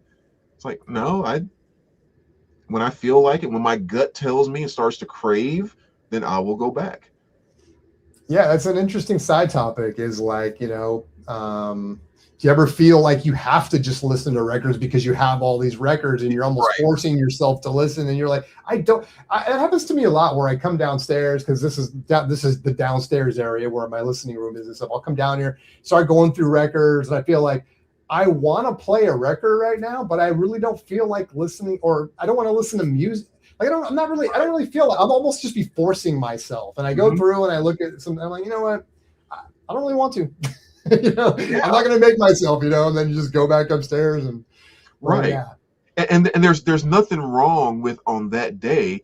I'm just going to pull out a few albums and just look at the artwork and just read some liner notes and just kind of play it. But I don't want to listen to music. I just don't. And that's one of the great things about vinyl, right? Is that it is kind of a multimedia thing almost, where you get to pull nothing cooler than just sitting, whether you're listening to music or not. You just put on a record. You got the big old format, record jacket that you can just read from, and the liner note. One thing else, so it's making me think, dude, is whenever you send me records, like the inserts are always still inside the jacket, so it's almost like a little bit of a what do you call it? Like a treasure for me, because I get to see like, does this one have the insert, And every single time, dude, I pull the jacket out and I look, and it's like many times the insert's there, and I'm like, yes, baby, yes. That's hilarious. Let's see. Saltzine, what's up? 100 whipped cream. Okay, so now I think that comment came at 7:25. What are you referring to, Saltzine? He's got the 100 whipped cream there. Whipped cream. I'm lost. Is that some reference to the Herb Albert cover? Maybe that's a Herb Albert cover. Yeah. Mondo, like every copy ever. DSOTM. DSOTM. What is DSOTM? I feel like I should know what that means. I don't know if you're able to see the comments on your end. It's DSOTM. I don't have it pulled up there. Yeah, it's DSOTM. Like every copy ever of DSOTM. Dang it. Dark Side of the Moon. Dark Side of the Moon. Okay. Swifty's back. Some bands I truly collect, in quotes, Black Sabbath, Deep Purple, Rush. I try and get a copy from every country, cover, variation, remix. That's cool. That is cool, man. Maybe I'll be privileged enough to get to a point where I could start doing that, because there are some really great stuff. By the way, I'm going to mention Swifty's in the house. I'm going to mention this. This is to everybody, but to Swifty specifically. With the app, and Swifty, a huge supporter of the Spins app. I appreciate you so much, and really has helped me kind of testing this thing out every single day and coming up with great ideas and stuff. There's a new feature now where when you're in your vault and you're looking at your collection or your want list, every record that you look at in the details will have the discography tracking of the discography. So in other words, if you have 7 records in your collection and 3 records in your want list, it'll say you have 7 and 10 out of the discography now. And that's kind of fun, because then you can tap on that. It'll show everything. So now what I've tried to do is come up with a way to kind of track discographies, because you just said it, Swift, is that like, I do the same thing. Like there are certain bands where like the discography matters to me. Like I do want to have it all. And so I thought in the app, it would be fun, because now we could do some fun things with like, hey, Brandon just finished the Led Zeppelin discography, and, and stuff like that. So anyway, coming soon, Swift. That'll go on the next update. Mondo, I can't get over how different a CD or vinyl can sound from each other. The latest is FBB close up the honky tonks. Man, dude, we could do a whole video just on media, different media, and I don't even know if we want to even touch that at this point. I'll say this. I made a video where I compared vinyl to digital streaming, and it is my most notorious and infamous video that I've made. It's like 2 years old. I take crap every day for even attempting to make that comparison. And you know what? I'll be honest with you. When I started out to make that video and I uploaded it, it's not the video I thought I was making. And I'll say that's my mistake, but I can never delete it because it's like my most viewed video. But man, when you start talking about different media and what sounds this and better and all stuff, oh my God, people will kill you. I know it's so my answer to that has always been, I love music so much, I want to experience it in every format that it can be shown. Yeah. So cassette, CD, reel to reel, streaming, vinyl, I want to have access to it all. Yeah, for sure. And I don't shy away from talking about it, because I do think it was important enough to me to make a video.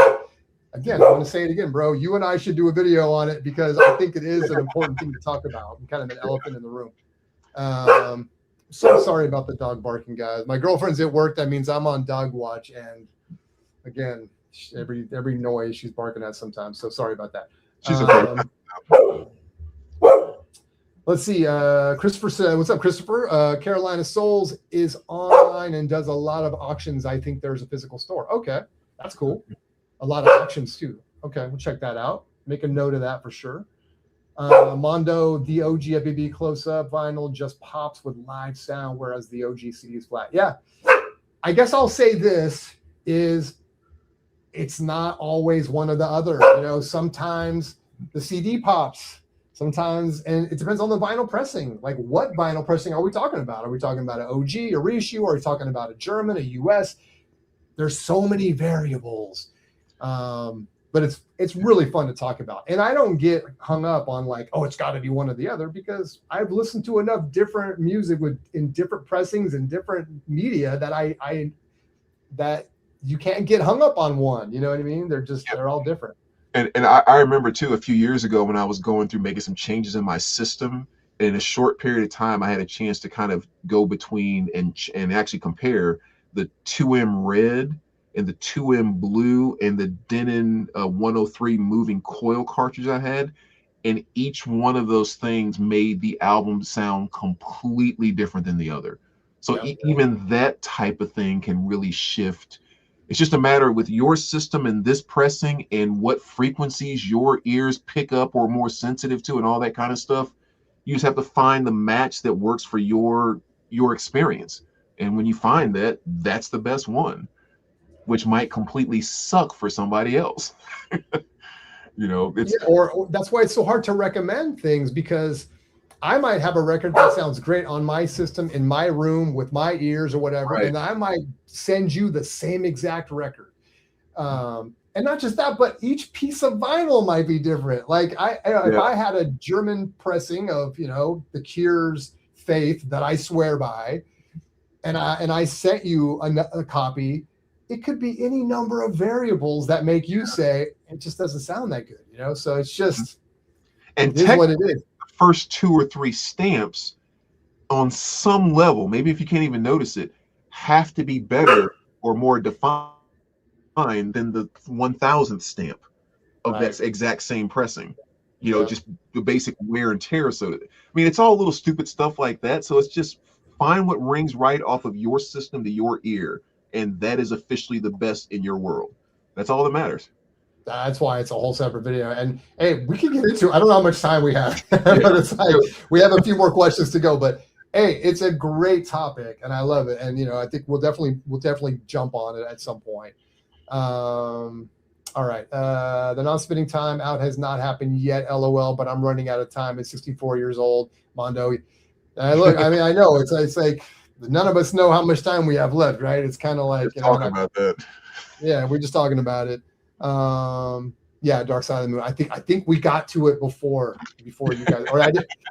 Yeah, I finally figured it out. All right.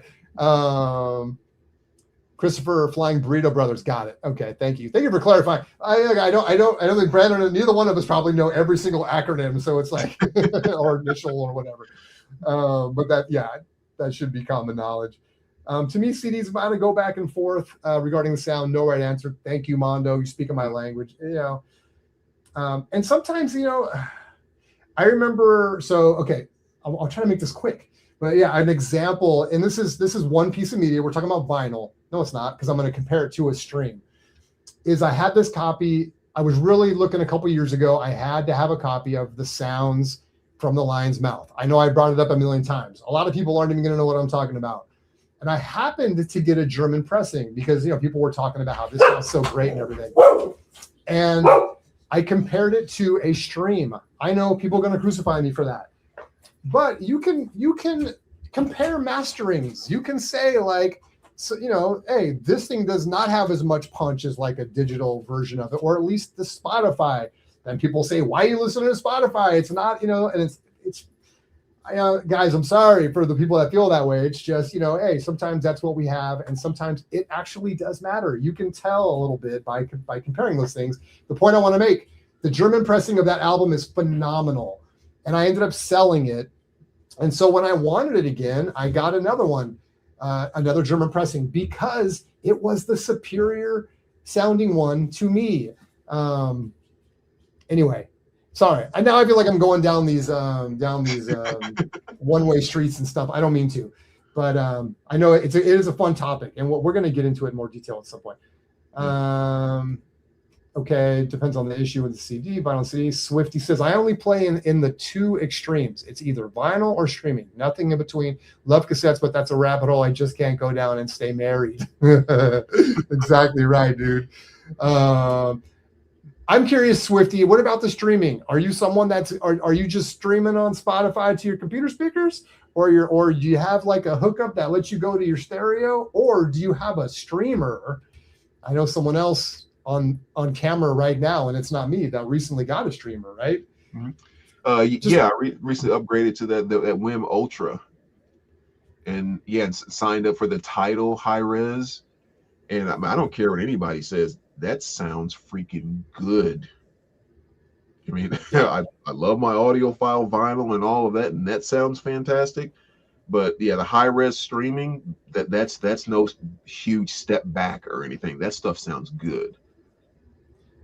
Yeah, we were talking about it a little bit, and I've heard some high-res files, not even streaming files. You know, like there are shops that will sell you like high-res, whatever. I used to have all this stuff memorized. I don't remember whatever the bits are and all that stuff. I can't remember. But anyway, a high-res file, and I downloaded an album once and listened to it, and it was breathtaking. I mean, it was just so good.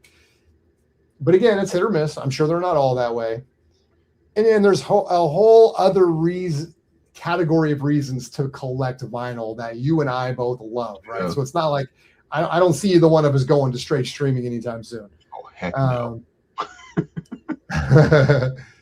Most new pressings are all digital pressings, says Mondo. Yes, sometimes the hardware can be magic regarding stereo setup. Yeah, and the digital thing I always think is so funny. I tend to be irreverent about it just because there are people that are so locked into one thing sounding better than the other.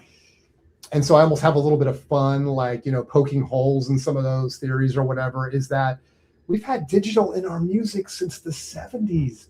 People in the 70s, once you had the ability to record digitally, which happened in the 70s, it wasn't as many, but some of the first albums were recorded that way, or sometimes they were recorded analog and stored digitally, and that became the album. And obviously, it's happened more and more over the decades that more and more of our music got to be. But as soon as I learned that, you start looking into the history of digital, I was like, how about this? How about you can listen to 80s, you're listening to mostly electronic music. So right. It's an electronic signal or a digital signal. I mean, I don't know. Where do you draw the line with this stuff? So yeah. I don't know, man. Having said that, I'm an analog guy. My system's analog, but I don't get precious about it, I guess is my point. Okay. And then lastly, Swifty says, just in the car, in the yard, nothing fancy. In my music room, only vinyl exists. Likewise. Swifty, speaking my language. Okay. We got to move on. We're going to be here forever. Yeah, quick on these last ones. So the nostalgia trap, the Grail chase. You and I, we've talked about this a lot, but so we maybe quickly go into, I think it was number 7. This is me, and I'll start this one off. The nostalgia trap and the Grail. Well, my whole life is the nostalgia trap. I'll be honest. The reason I collect is the nostalgia trap. To me, nostalgia is not a 4-letter word.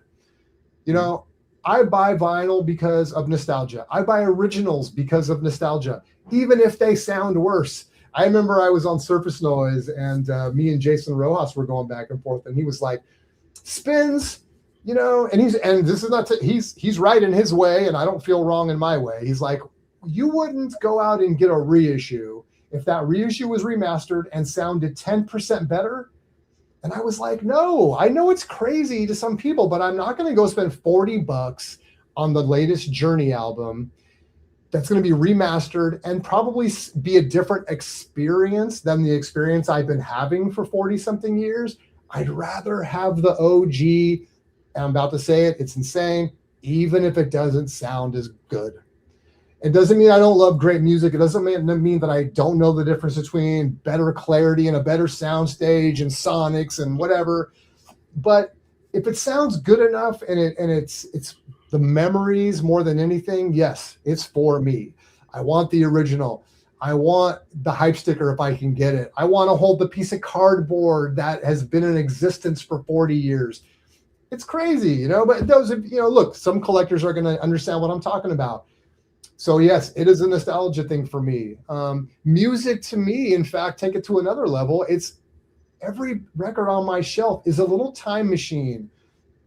And we get into this a lot on this channel, which is this record reminds me of like middle school and walking down the street with my Walkman and you know, whatever, spitting rhymes from Run DMC. And this one reminds me of the school dance in high school. And this one reminds me of my first kiss. And this one reminds me of my first car. And this one, you know, that's meaningful stuff. And sometimes it reminds me of my parents. You know, I can put a record on and it all comes back to me. You know, I'm back a 12-year-old kid again, and my parents are playing music and singing to it. Like, you know, that's what a lot of the stuff is that for me. So it is absolutely a nostalgia, and I don't even call it a trap.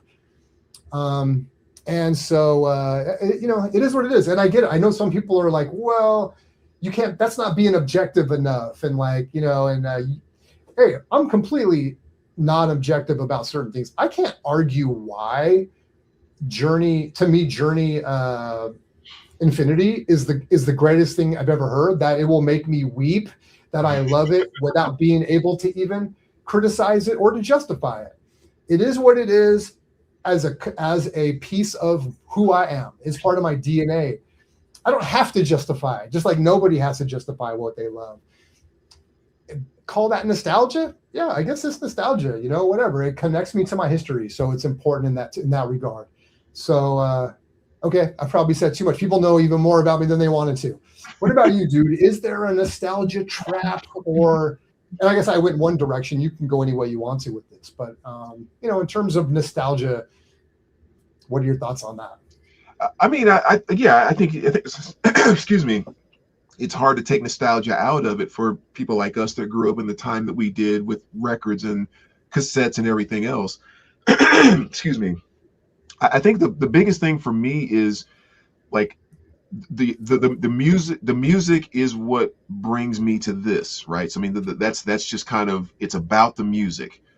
But now that it is about the music, the way that I view like the collecting and the nostalgia part and all of that is I love having different ways to interact with the music that I love. I mean, I think that's really what it boils down to. And so maybe people wouldn't see the value in that, or maybe they want to call it nostalgia or whatever it might be. But the way that I experience it is, again, I'll use that same example I used a minute ago with the two Machine Head records. It's like this music, I love the music. There is a different experience that takes place by having an OG copy or just having the reissue or having them both on you know, vinyl and on CD. Those are different experiences in my mind. And so it's like when I had just the one copy, or before I even had the one copy, and I used to just listen to the CD, I had a certain connection and interaction with that album and that music that I loved. When I got the OG copy, I now had a new experience of owning the sealed copy and all the pleasures that came with that, with the music that I love. When you got the reissue, there's just these tiny changes. And to me, what that means is that there's always a new way that I can interact with what I love. So that's the way I see all of this stuff, and probably why I don't get as caught up in like you know, I know Rojas, he loves to do the comparison thing. That's something like really gives him like, you know, energy, and he gets excited about it, and he can hear the details and all of that, and he gets his love through that, and you can just feel the passion off of him when he does it. It's kind of awesome. And like for me, I don't get energy from that. I get energy from, oh my gosh, I have a Japanese pressing of that. I have an Analog Productions pressing of that. I have an OG pressing of that, and I have a white label promo. Somehow that ended up being my connection with this album, and I'm getting extreme pleasure off of that. Is that nostalgia? Is that hoarding? Is that collecting? I don't know, but it's making me really freaking happy. And when I find that white label promo, I've just gotten happier about an album that I've loved for 30 years. And somehow I just went to the next level with it. Well, so talk about that real quick. I don't mean to interrupt, but why is a white label promo important? Or what is it about it that makes you happy about it? Yeah, I think it goes back to that connection thing that you talk about. It's just like, we've known this album for 30 years. It's been my favorite forever. This is one of the first times. Like, I have a white label promo of Bob Dylan's Times Are Changing. To think about a point in time, no one really knew Bob Dylan that well. Like, no one knew the times are changing. This marks one of those places in time when no one really knew this. And now it's one of the most legendary albums of like all time. But somehow it's trapped in that white label promo. Like, this was there from the beginning. Somebody held this and said, "What is this?" And on some level, you're holding like a historical artifact in a way. Right. It's like you can be holding an American flag, and that's awesome. But if you were holding the American flag that like Washington had when they were going across the Delaware, are you telling me you're not going to stop for a moment and go, "Holy, it's just a flag"? Yeah, it's like, that's the what? Exactly. Yeah. You go to the Rock and Roll Hall of Fame. They have all of that stuff there, right? And we've all seen the red Michael Jackson zipper jacket, right? We saw a million of those. When you stare at the one that he actually wore in the Thriller video, you're like, holy cow. Like, that's the jacket that he wore in the Thriller video. On some level, you get that same thing when you have a Dylan white label promo, when you have an OG of an album. Somehow you're going down that same road on some level. And that to me is what makes it special. And so I don't know, what is that? Is that nostalgia, or is that it might be, you might almost be describing like, so it's almost like in some ways we want to be close to the thing, right? It's kind of like, it's the reason why people go to like autograph shows or whatever, and the person takes the record and scribbles on it and hands it back to you. But to you, it's like, I was breathing the same air. Like he touched this, or you go to a live show. Man, I went and saw Journey, a couple months ago. It was like, there's Neil Sean, dude. Someone whose music I've been listening to for dang near 50 years, and it was 40 some years. And it was just like, it was moving. It's like, it could have been anything, but it wasn't. It was Neil Sean playing those riffs, who invented this great music and stuff. And, it's yeah. And so, I think it's a similar thing, right? We just like to be close. I don't know, maybe, I don't know. I guess I'm just giving my interpretation. Like sometimes we just want to feel closer to the thing, we can almost touch it. We can feel it. We can smell it. We can taste it. It just adds to that experience. Something gets imprinted on you. Like, maybe you can't define it or something, but something gets imprinted that couldn't have been done or that thing did. So maybe you didn't talk to Neil Sean that night, right? You never met him. You didn't get a chance to converse, but he and I sharing the same space, something got imprinted that was special, that was unlike every other day of the rest of my life. From his guitar string to my ears, it was like, there was nothing between those two things, just the direct sound wave. It was, That's a thought I frequently have in concerts that gives me a little something in the moment when a band is playing something, and I will consciously have the thought, Metallica's on stage playing Enter Sandman right now at a Metallica concert. And it's like, right now, this is the only real version of this song in the entire world. James Hetfield, Lars, and the guys playing it right now. This is the only real one that exists. Everything else is a copy and a playback. That's true. And that's why I don't let myself get locked in cameras and chatting and all that stuff during a show, because it's like, I want to take this in. Only these few thousand people are experiencing the real thing, and the other 8 billion people in the world are all listening to copies. We're the only ones that have the real thing. And that has like actual meaning for me when I go to see a live show.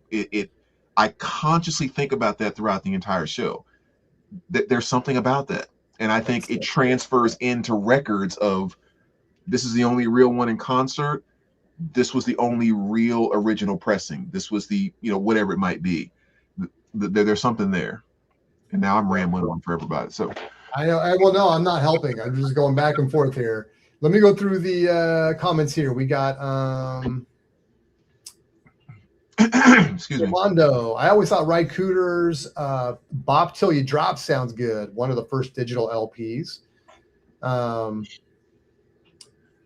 Mondo says they can just keep reissuing vinyl ad infinitum, so I just find a good copy to me. Yeah.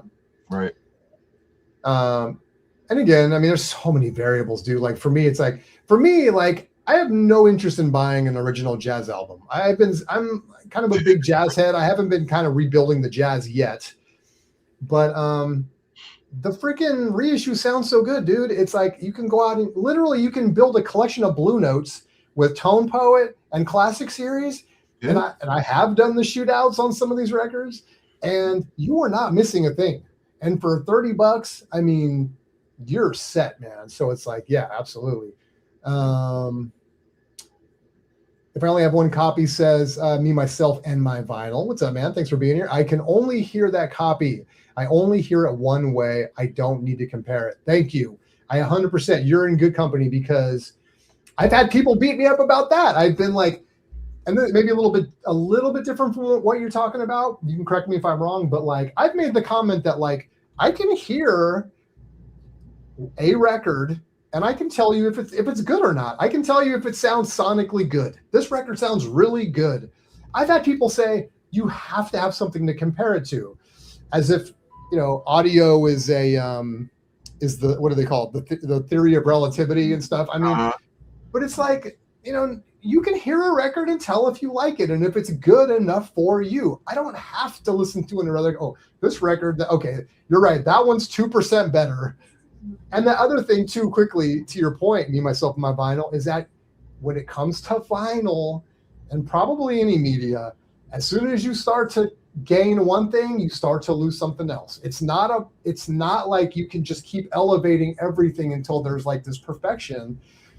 And I have done this in some shootouts where I've compared like 5 different pressings of the same music. And whenever it was a thing where, oh, the highs sound really good. The high end sounds really good here, and there's not as much low end. Then when I found that low end, it lost some of the detail in the high end. It's just, I guess it's physics, whatever it is. So I'm with you. That was kind of off from what you said, but I totally agree, man. You can hear a dang record and tell if it's good. You don't need to hear 50 pressings to know for sure. Yeah. Well, you can hear a record, tell if it sounds good because you've listened to thousands of records over your lifetime. So this is not saying that something else may not be 5% better, but that I can still listen to this in and of itself and say that is good. Exactly. Yeah. And if you are someone that likes to compare records to get the perfect one for you, hey, no shame. Everyone does it their way. Let's see. I'm with you. Playing an OG is always my preference, says Swifty. A new Tesla will blow away a 1969 GTO in every way, but be honest, what's cooler to drive? Yeah, okay, that's exactly, dude. That's funny that you mentioned that. I've never been in a position, but it's like whenever I see, and you nailed it too. It's like, even if you look at because one of my dreams is like one day to get like, a 1960s muscle car or something, because they're just so kick-ass, right? Like I would love to have one. Well, you could go out and buy, a 2026. I'm not a big car guy, so I can't even tell you. But anyway, a Charger, right? Is that going to compete with a 1967 or whatever? You know what I mean? It's like, no, dude, you got to have the OG. The problem with the AB comps on YouTube is that the sound is coming through my laptop. Exactly. Right. But you can hear some differences. Yeah, I mean, yeah. Ola Grail says Linux. That's the magic. Noble Records. What's up? Thank you for being here. Mondo Enterprises again. Sorry. Now I'm getting, my eyes are starting to glaze over, so I'm sorry. Okay, Mondo, and my mouth too. Like I can't talk much longer. There are only so many Bob Dylan the Times promos in good condition out there. Yeah, exactly. And you nailed. I was going to say that too. You're right. In good condition being the key point, right? Like that's the thing. You got a clean one. It's like, bro, that's a museum piece. I've been scoring a lot of promos in the $1 and $5 section, dude. Heck yeah, that's what it's all about. I feel like a lot of radio stations are offloading their old promo vinyls. Some of most of Mondo, it's a whole nother rabbit hole we could go down too, because how many times do you see a radio station promo or just an album that's got the call sign written on it, KFRC huge on it. I have a Frank Zappa album like that. It doesn't bother me in the slightest. It adds to the historical, piece of it, right? Because it's like, oh, this was owned by the records. It has a whole different piece of history. It's adding this whole other fork in the road of what happened to these records. I have records with people's names on them. I don't hate it, because it's like, Julie loved this album. I wanted people to know it's hers so people wouldn't take it or whatever. Or she was at her friend's house and she's like, that's my record. No, it's not. My name's on it. Whatever it was, Kids had it and stuff. All that stuff just adds to it. I love the history. If that's nostalgia, so be it. Mondo, let alone their entire vinyl collections, yeah. Well, heck, if Noble Records is still in the house, didn't you just pick up a big collection from a radio? I think I just saw a post by you that you picked up a big radio collection, man. That's probably really fun. Yeah, when you have something close to the source, it's pretty amazing when it is good condition. I love that you say condition. I'm going to start saying that. I'm stealing condition. All right. And then, yes, the radio label's historical, what they played. Well, it's like, I'm blanking on it, but what do you call that sheet of paper that's glued to the front cover? That's from the radio. Timing strip.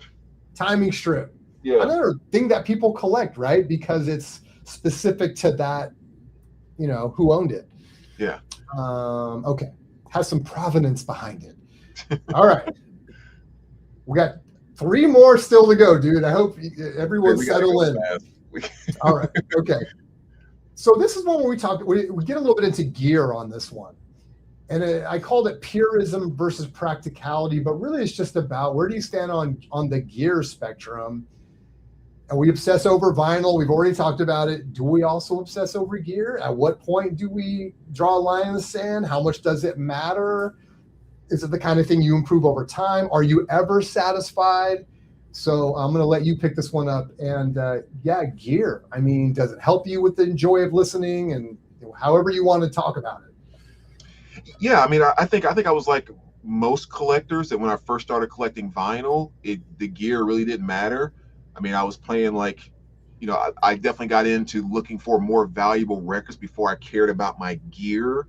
So I was playing $200 records on a $25 Sony turntable, But I think as you go along, it's just one of those things where when you're around it more and you start to learn, and somebody shows you something, or you get to hear someone else's system or that type of thing. I remember like one of my big step ups when I told you I went to purging my collection and all of that, was I decided to go to one of those international audio shows, up in Chicago, which is really, really cool. They just kind of rent out 2 or 3 floors of a hotel. They take all the furniture out of the hotel rooms, and each of these stereo companies or whatever, they just set up systems in every single room. And so you just pay like $35 to get a ticket, and you go up on the floors and you just walk room to room listening to these systems. They have a few chairs set up, and so you're listening to $100,000, $200,000 audio systems, wow, that type of thing. Yeah, that's crazy. So I don't know if you're going to go this direction. I have to interrupt you just for a second. What's that like? I mean, is it just like, is it insane? Are you listening to, in your mind, are you listening to $100,000 system? Well, that's kind of the thing. The first time I did it, it made me think, I want to put a little bit of a focus on building my system. And I don't have any money at all. So it's just the little things I can do. The second time I went back and saw a show like that, it actually made me come back and think my system is not bad, because this was amazing, but I didn't hear 150 grand more than my system. Like, I didn't experience that. And maybe I don't have the trained ear and blah, blah, blah, but it's like, I just didn't experience that. So it was at least kind of good to have maybe somewhat of a set marker about what some of the elite systems are doing. And then when you hear your system and you feel like, I don't feel like I'm completely off the mark, it actually makes you feel, but yeah, I think over time, as you grow and you're investing in better vinyl, and you're investing in upgrading your condition, and you realize, oh, changing a speaker, changing some cables, getting a better stylus, getting a different amplifier. When you start to realize that stuff can make a difference, just like you start progressing in your vinyl, you'll progress in your system as well. And yeah, it's worth going down that road at some point. Is not necessarily worth it when it comes to just getting into vinyl in the first place. But yeah, it's definitely something that should become important. Not should, I think will become important at some point in time, if you're really going to bring out the absolute best of these 2,000 records that you have in your collection, or whatever the case may be. Yeah, interesting. Well, I mean, I'm not trying to like promote a video, but I did a video kind of about this where I upgraded my system. And the reason I did it was I had, admittedly had a little bit of in what I would consider to be kind of a starter, mid-range starter system, kind of, with my speakers and my turntable and stuff. And I got to a point where I just felt like I wasn't really enjoying listening to records as much. Like I felt like I kind of hit a glass ceiling kind of a thing. And I was sort of like, you know what, this is cool. Like, and maybe it's because when I kind of got back into records and I bought a turntable stuff, I was kind of like, I don't want to spend a ton of money. Let me just do this and stuff. And then I realized after a few years, like, I'm really loving this. And it's kind of, now I got the channel and all this stuff, and I'm talking about, music and vinyl and everything, and really realized that, okay, this isn't just going to be an over, a 1 year thing or something. It was like, all right, let me get some cool gear, to me, what I thought would be cool.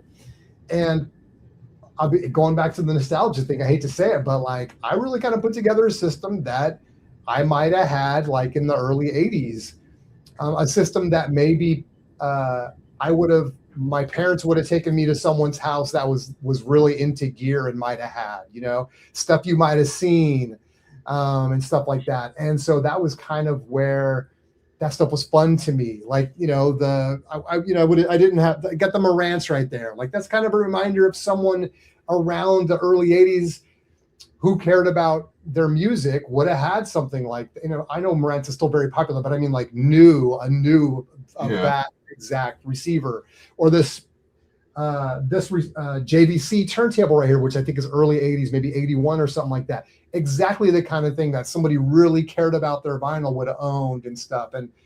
And so, and even these speakers, which are Magnepans, which are very different than like a regular cone speaker or whatever, even something like that. So when I put together my system, that's kind of what I was thinking. Like, this is going to be my system, maybe forever. Who knows? I want to get one that I really love and I'm going to enjoy using. And I've never gotten sick of it. Like, I'm never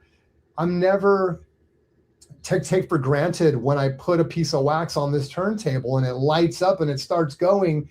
There's just some weird quality about it that, is exciting to me, and I just enjoy doing it. So having said that, yes, and it all sounds good too, in terms of compared to what I had before. These Magnepans are amazing. I think they sound great. This room is way too small for them. But nonetheless, I got them tweaked a little bit to where they sound great. And yeah, I realized at that time that like I felt like some of the struggle I was having not wanting to play vinyl, it was almost like in my mind I was like, I have to keep improving the vinyl. Like, is it because it's because I have reissues and I have to go get an original, and then I'd get an original and I still wasn't.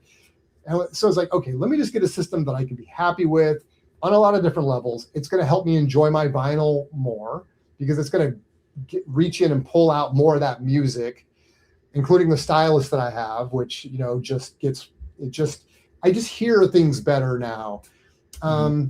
Anyway, and it's also kind of nostalgia. So it kind of served all those pieces, So anyway, that was my thing. Again, it goes back to, I'm not interested in like going out and buying the most expensive thing. I'm not interested in getting the thing that's cool. I'm not interested in getting the thing. I mean? Like, I want what I want.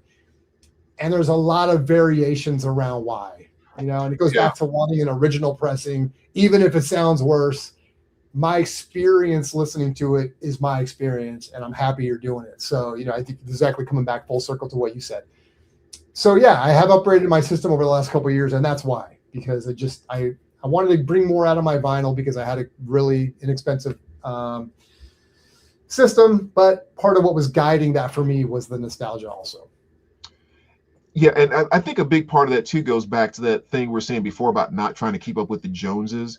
So I think sometimes when we talk about upgrading your systems, even using the word audiophile, like the first thing people think about is $10,000 for an amplifier, or that type of thing. And to me, if you don't have a $10,000 amplifier, then you're not even listening to your music right. Right, that type of ridiculous stuff. The way that I've always viewed it is, I don't care if you have a Crosley, suitcase turntable, or you have a $50,000 turntable, and everything in between.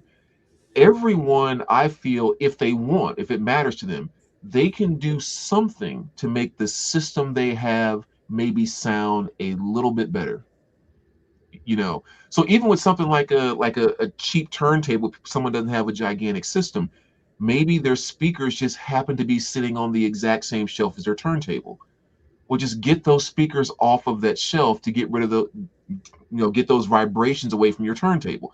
Maybe you don't necessarily just notice it, but there's something better going on if those vibrations aren't being sent to your turntable. Maybe you have a Crosley turntable. So still get a $10 stylus cleaner. Clean the stylus on that thing. It's going to sound better than it would without. And just like each one of those little steps, going from a stylus cleaner to working with your speaker placement, all the way up to buying cables and upgrading your amplifier, there's all these little things that you can always be doing to enhance your system a little bit. And I remember a guy telling me one time, he was like, very few times outside of buying a new amp or new speakers or maybe a new preamp will you really automatically hear a change with one thing being done outside of those things. He's like, when it starts coming to RCAs and speaker cables and all of that, you'll do one little thing, one little thing, one little thing, and then on that fourth thing, something just happens. And he's like, that typically is how upgrading a system goes over time if you're not changing that one main component piece, like speakers or like an amplifier. And I've just kind of always bought into that. So it's like every little thing I can do, I'll just make that one little change. It's better, and it's not going to cost me any money to do it right now. Why wouldn't I make that change? But that's kind of how I view that. Yeah, no, that's a great point, dude. Another thing too, we'll wrap up this topic on, and then we still got we got 2 more to go. Is that there's a lot of this stuff is like an endless rabbit hole, right? I mean, when it comes to gear, are you ever going to be happy? And sometimes money guides that. If you're a millionaire, you got $1 million turn. What else can you possibly do? And yet you're still like, I need these cables. What were you talking about? There's like those risers for cables, so they're not touching the ground. Right. And all this, it's like no hate on any of that stuff. It's just that there's 2 ways I think to approach that largely, which is, one is I go down this rabbit hole and it's endless and it brings me joy. And it's a rabbit hole and I go down it and it brings me anxiety. Right. And for me, I tend to get to a point where I just shut the door. Like I'm good because it's in me to like endlessly chase. Right. And so like, I got to really catch myself and be like, no, you know what? Enjoy what you have. Like, just be happy with what you have sometimes. So, I think life is about that, right? It's like, let's be happy with what we have. And of course we always want, it's okay to have one foot in both worlds. You know, I want to continue to get better and progress and have more experience and all this stuff. But you also have to be happy and have gratitude. Like, I'm very grateful that I have the collection I have and the system that I have. And like, I can put it on and listen to it and be extremely happy. If I'm on the forums every single day and I'm on eBay and I'm on all these websites and I got to find the perfect, it's like, again, for me, it's anxiety provoking. And I get for others, it brings them joy. Go do it. That's cool. It's another layer to the whole collecting bug and stuff. But man, where I am, it's like, dude, I got to a point, and this is coming from experience. I got to a point where I was like, you know what? Yo, you're good. You're good. Just stop. Yeah. It's the difference in constantly searching and being opportunistic. Those are two very different things. Like, I can be happy with what I have, but I can always be open for an opportunity that might come my way. Sure, where I find this receiver at a great deal, whatever the case may be. But I'm not online looking for it every day. I'm just being opportunistic. If it happens to come my way and things line up, I'm more than open and ready to pounce. Yep. Well said. Okay. What's the next one? Let me just quickly try to go through the rest of the comments here, catch up. So it's pretty, yes, the radio. Mondo says, that's it. You can get great audio for very little money now if you are patient on the used stuff, even some new. Yes.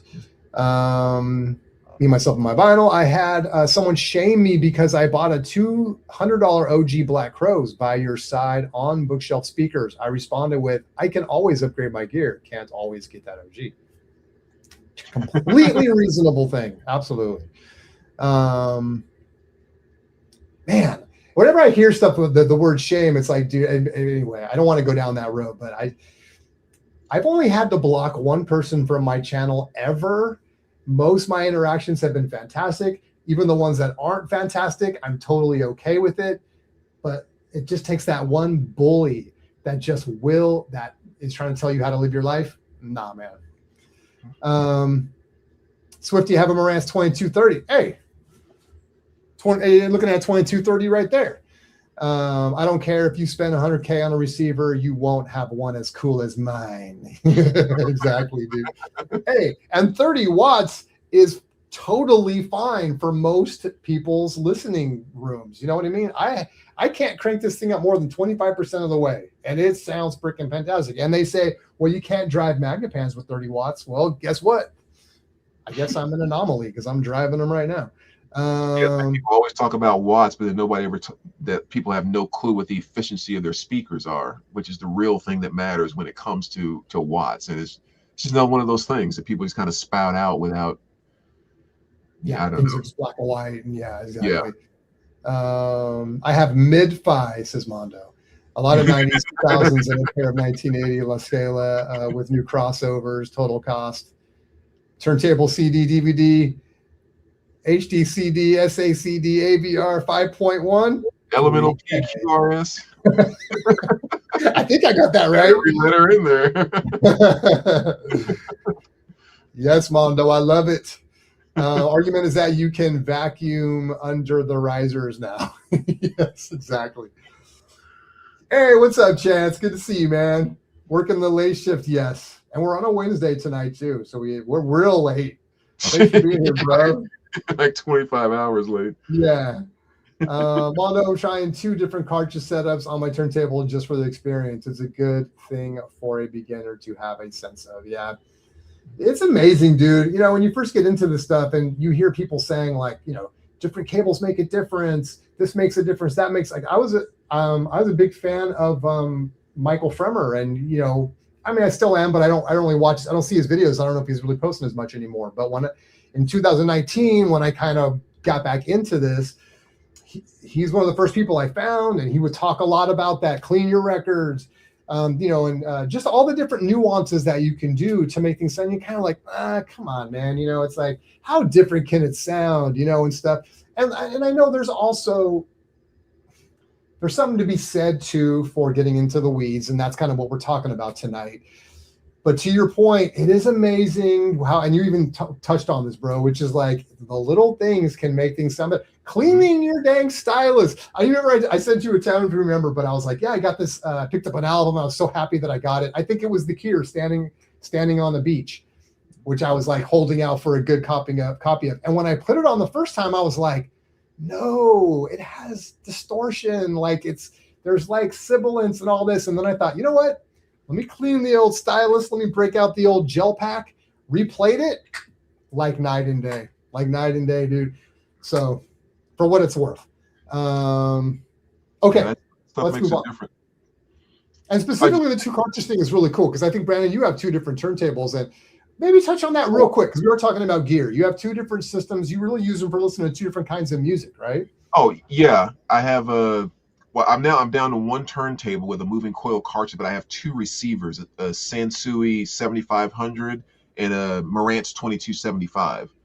Then I have two sets of speakers, which is the Pioneer HPM 100s, a little more old school, big 12-inch and all of that. And then like a newer BMW 682 S2 tower speakers. And long story short, with the preamp that I have, I can run, to each receiver, and I can go back and forth between, well, anyway, when I play rock music, the Marantz 2275 with the Pioneer HPM 100s sounds so much better than the BMW and the Sansui.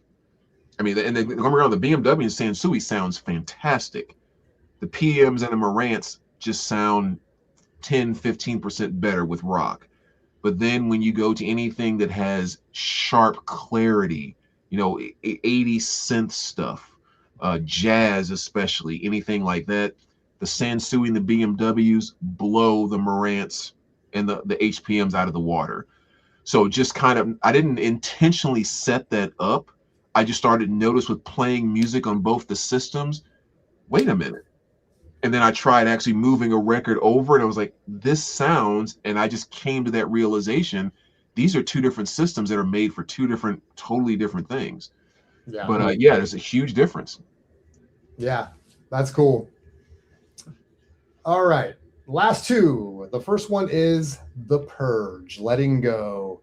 How hard is it for you to thin out the herd? What criteria do you use, etc.? And actually, I guess we kind of spoke on this. We can kind of maybe go over this one quick because I know we've been going long. Like, I just sold a collection and now I'm rebuilding one, and so and it was hard. I had to do it. I didn't really have a choice, and I think I told myself like I'm okay with it, and stuff. And people would ask me about it, and oh yeah, it's kind of fun now being able to walk into a record store and find like 10 things that I don't have, and stuff.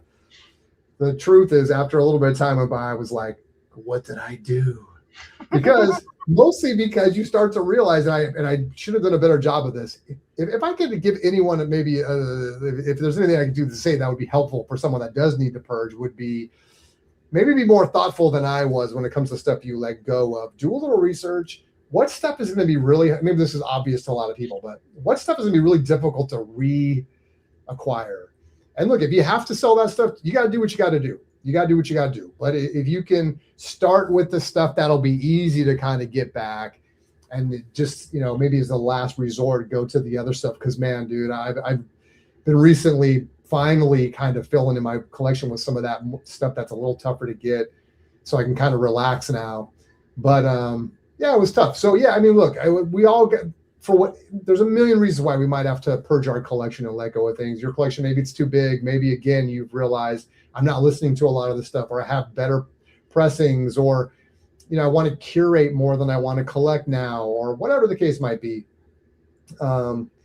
It's all good. But yeah, sometimes it can be hard parting with it, but it can be even more hard when you're like in a place that you want to start recollecting again, and you're like, man, you got to climb that mountain again, man. It's like you just took yourself down to the bottom of Mount Everest, and now you got to get back up it. Yeah, it can be kind of fun, but it can be a little frustrating too.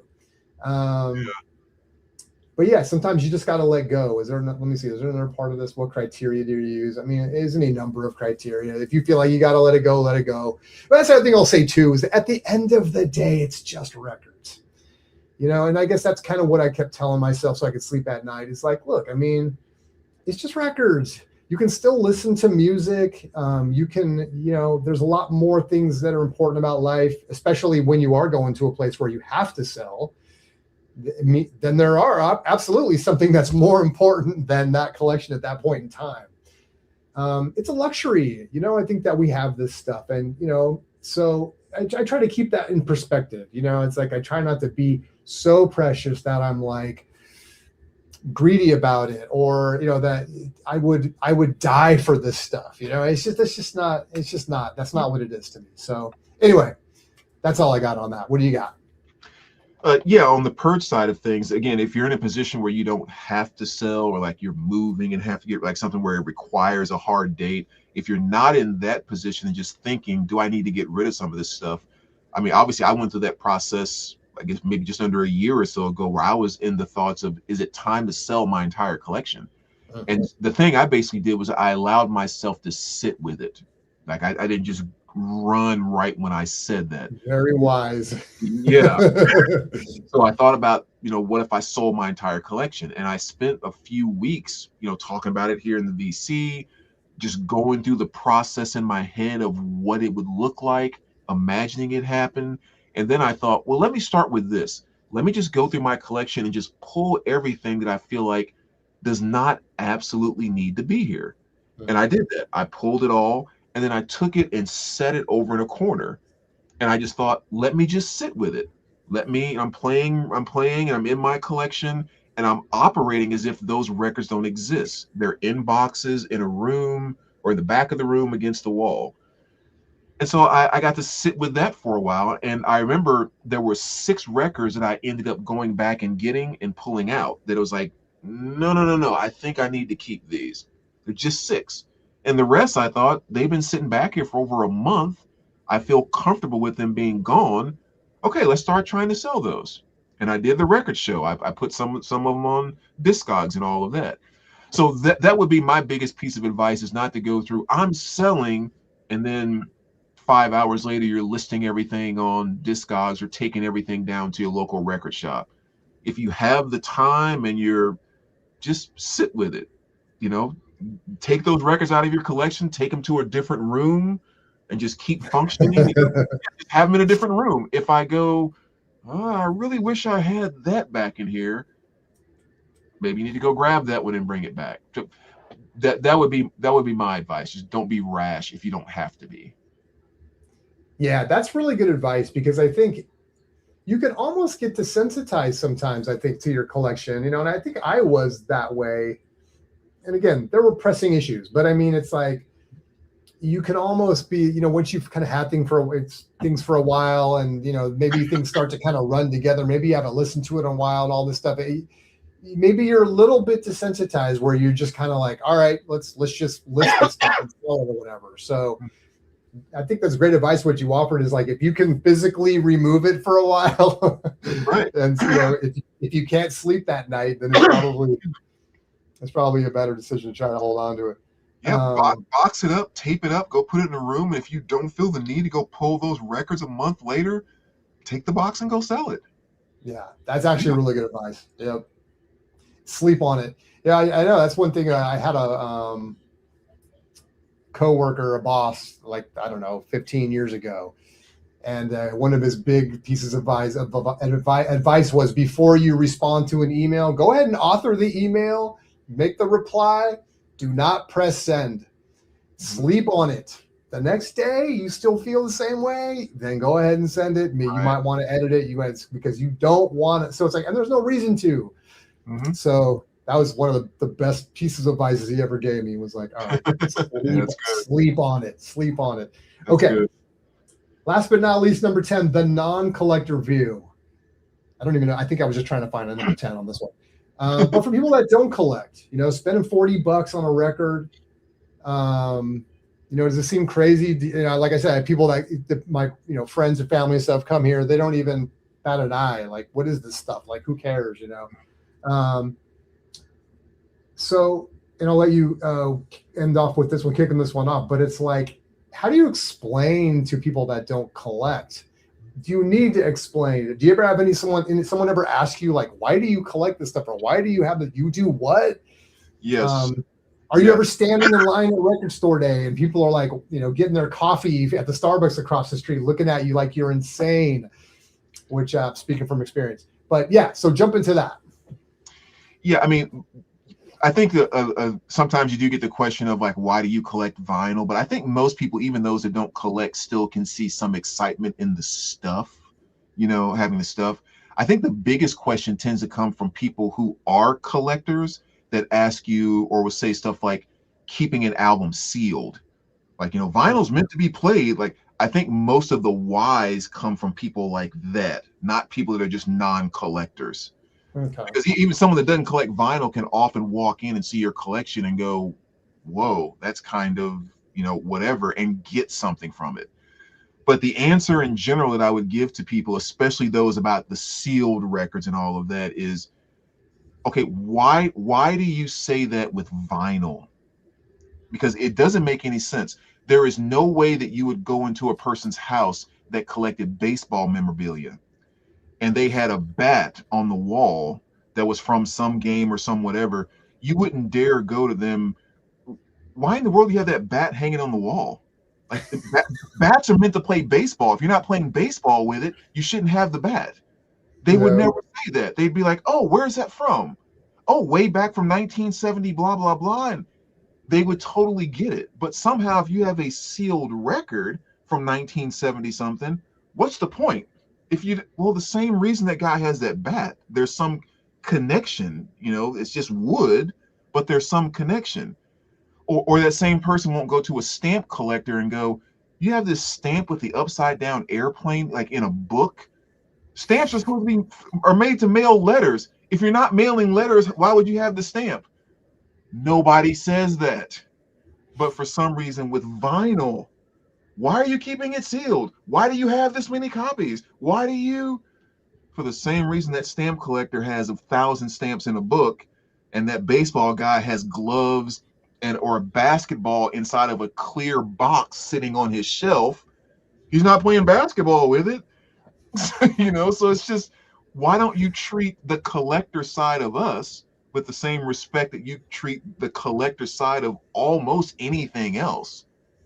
And that's really kind of how I answer that why question, or why are you asking the why question?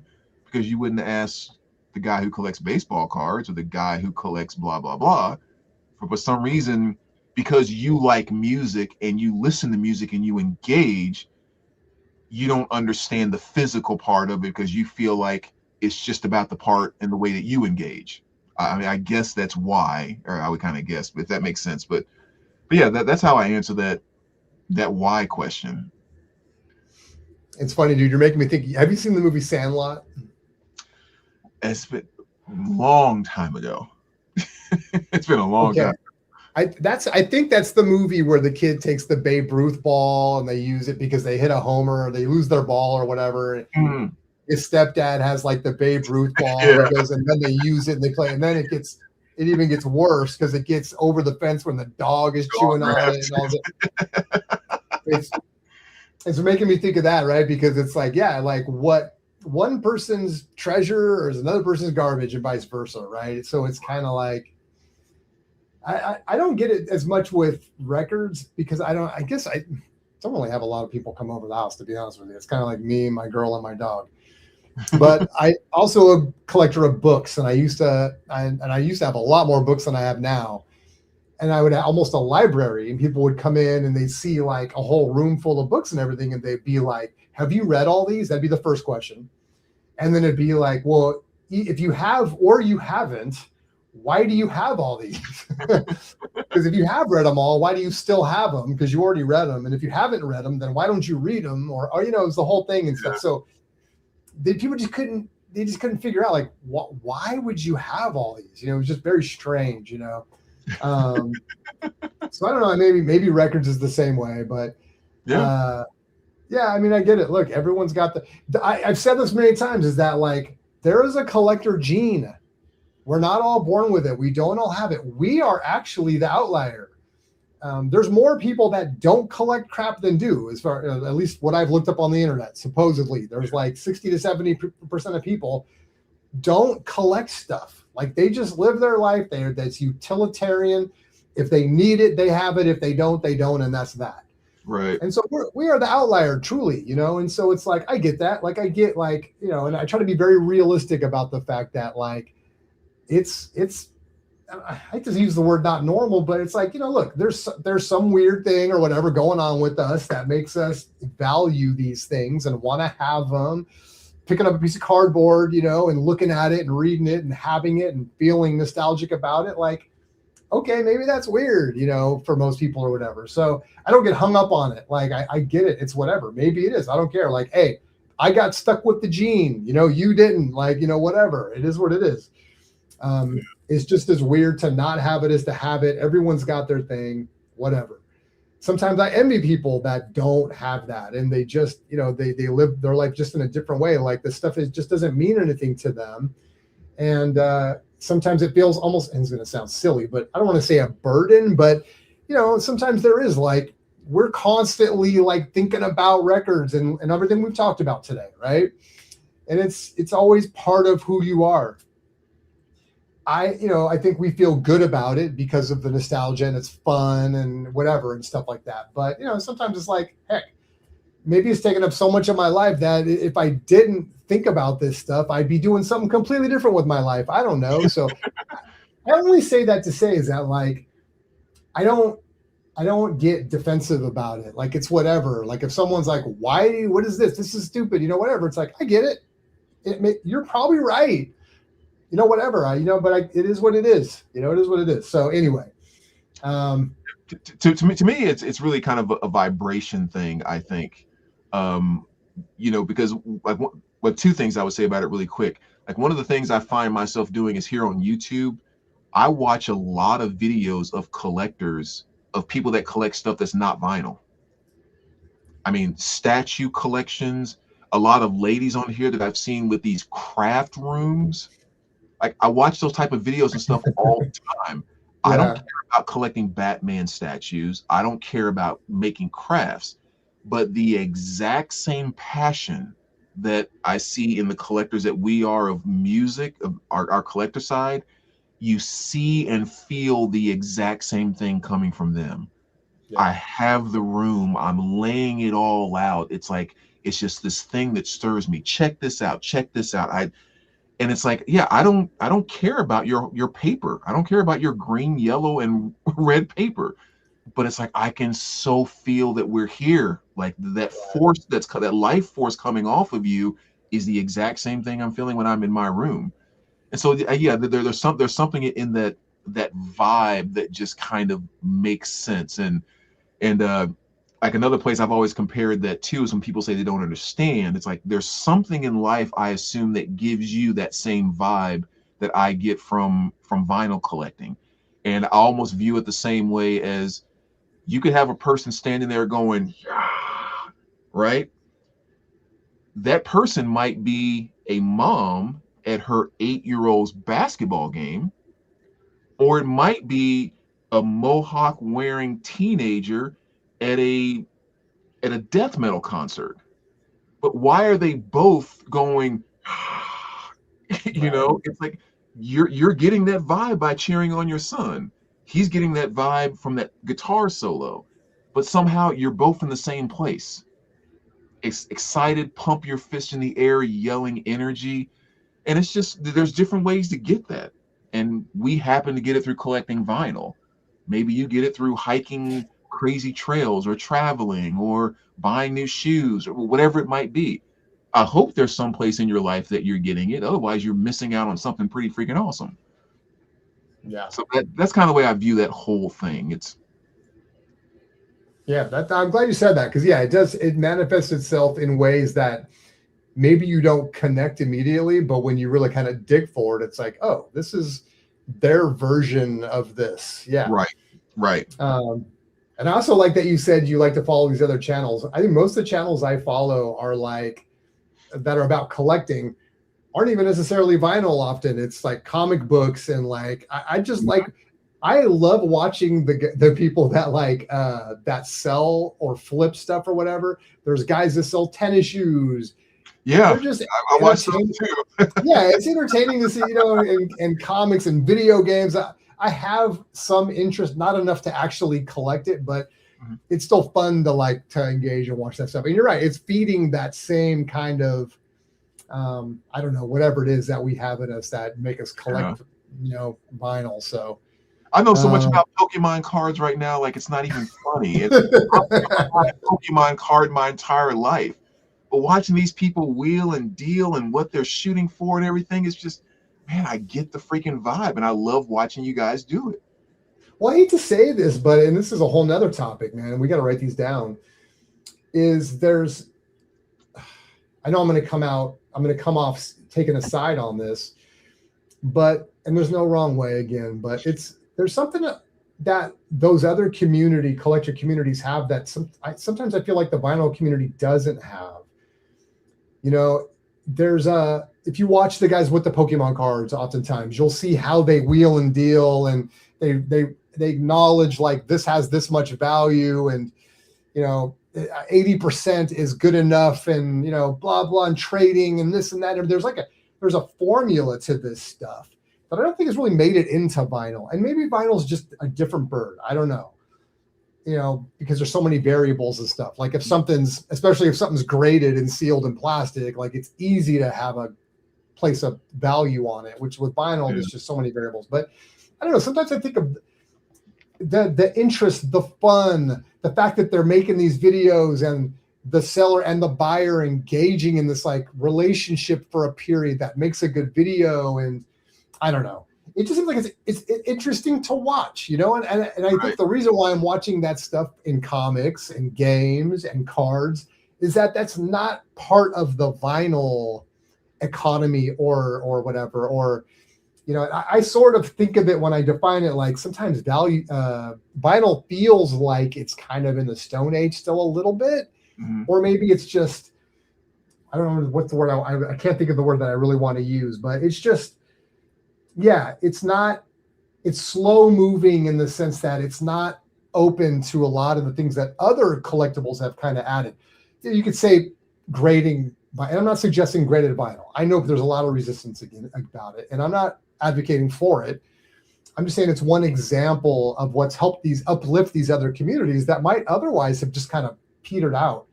And now we have to decide, like, do we want vinyl to be something that continues to grow and appeals to young people and the new generation and stuff? We might have to figure out, how do we make this fun? How do we make it interesting? And how do we start taking from other collector communities to say, like, well, hey, can we make this fun? Like, you never see somebody like doing a coin flip for a vinyl record, right? Like you do with the tennis Yeah. shoes. I'll do 50 or 80. Let's flip a coin. It's fun to watch. It's fun. There's no harm done or whatever. You would never, I don't think. You tell me, you go to the record shows. How would someone look at you like you were insane if you're like, okay, let's flip for it? I can't say I've ever seen that, but you're 100% right. And so, look, maybe it's a weird comparison, but I guess, and the reason I even make it the conversation for it or open it as a conversation is because there's the economies that are thriving for collectibles seem to me to be the ones that are doing things to make it interesting. And I know for old people like us, we just want our records. We want the prices to be cheap. I want to be able to walk into a thrift store and grab records for 50 cents a piece, come home and enjoy them, and that's it. But I'm open to the idea that a strong economy is a good economy. And when it comes to records, continue to do well into the future for generations and just be fun. Sometimes you got to loosen up a little and consider some of the other things that some of these other, anyway, it's a whole nother topic. It's late. My brain is fried. Let me say one thing about that too, because I had this conversation with someone about the very similar thing. I think the one thing that makes vinyl, and again, this is a big generalization because you can say this about some other things too, but I think vinyl is a little bit different just because it's connected to music, and then music is more emotionally connected to the individual. Now, not more connected as in like a person doesn't have as much of a passion about a Pokemon card, but it's just song for song, experience for experiences. Most Pokemon cards are not connecting back to someone's childhood, their mom, their dad, their best friends, their first love, their like all of these major molding experiences that a person has had in life, for the most part, a Pokemon card or a Michael Jordan rookie card probably doesn't have that connection, right? In and of itself, it has the value of being as rare as it is and being a Michael Jordan rookie, but a person's probably not going to be talking about their first love from a Michael Jordan rookie card or their first car. You know what I mean? So I think sometimes what ends up happening is when people start talking and sharing about, I think this way and you think this way, vinyl starts to reflect politics more than it reflects talking about a Pokemon card. Hmm. If that makes sense. Like in Mhm. politics, it becomes very hard to say something different without you being offended because now have attacked something about you because we have a difference. Right. You know, it's gotten really personal. And I think sometimes with the music thing, that same thing happens when you're not saying my band. Like one of the things I hate more than anything is when someone comes into the shop, usually older guys, and can I help you find something? Oh, you guys probably don't have the music I listen to. Yeah, exactly. That's the first thing you want to say to me before highs. Like you have to start molding yourself into how special I am, how separate I am from all of you normal. It's like we're two dudes in a record shop saying hi. It should be, hey, great day. How's it going? What stuff do you guys have? I'm looking for this. I'm like, where's the positive conversation? But your first thing is like, you probably are not on my level. Because there's something personal about it. And I think it screws a lot of people up. Yeah. And they don't know how to have those conversations and make it not personal, but the joy of sharing the passion, like that 10-year-old kid and the 40-year-old guy with the Pokemon card. Yeah. Yep. You know, I don't know, maybe way too, whatever. Just random thoughts there. Yeah, exactly. Thank you, Swifty. Thanks for hanging out, man. Have a great night. Absolutely. Yeah, that's the thing. It's like, especially when we haven't really planned to have some of these discussions, it's you trying to come off the cuff and, we're tired. You end up going to, but no, the spirit of what you're saying, I totally get, dude. Yeah. And I think it's a topic. I love that we have this discussion tonight because it does open up so many other ideas for where these topics can go and just kind of, this kind of stuff I love talking about, right? It's kind of like, controversial maybe to a lot of people. Like there's definitely things that are very typical to talk about in our community. We've tended to kind of maybe carve out our own niche and stuff, but I think there's a place where those things meet in the middle somewhere. And that's where it gets kind of fun, all right. Well, heck, I'm looking at the bottom of our list, man, and it is late and I don't want to keep you up anymore because you're 2 hours later than I am. So guys, I really appreciate you. Thanks for being here. For everyone that hung out, I'm going to rifle some names, even if you guys have already bailed. But Swifty, I appreciate you so much, and I appreciate you in a lot of ways that people watching don't understand. Thank you so much for everything, Mondo, Concert Buddy, me, myself, and my vinyl. I appreciate you. Thank you so much for being here. Noble Records even poked his head in here. Thanks for being here, brother. Hope to see you next time. Ninix, appreciate you. If I didn't mention you, I'm sorry, but those were the big. Oh, Chris, thanks for being here. Yeah, we'll catch you guys next time, man. Thanks so much for chiming in today. This was a real fun one, guys. I appreciate you. Oh, jeez.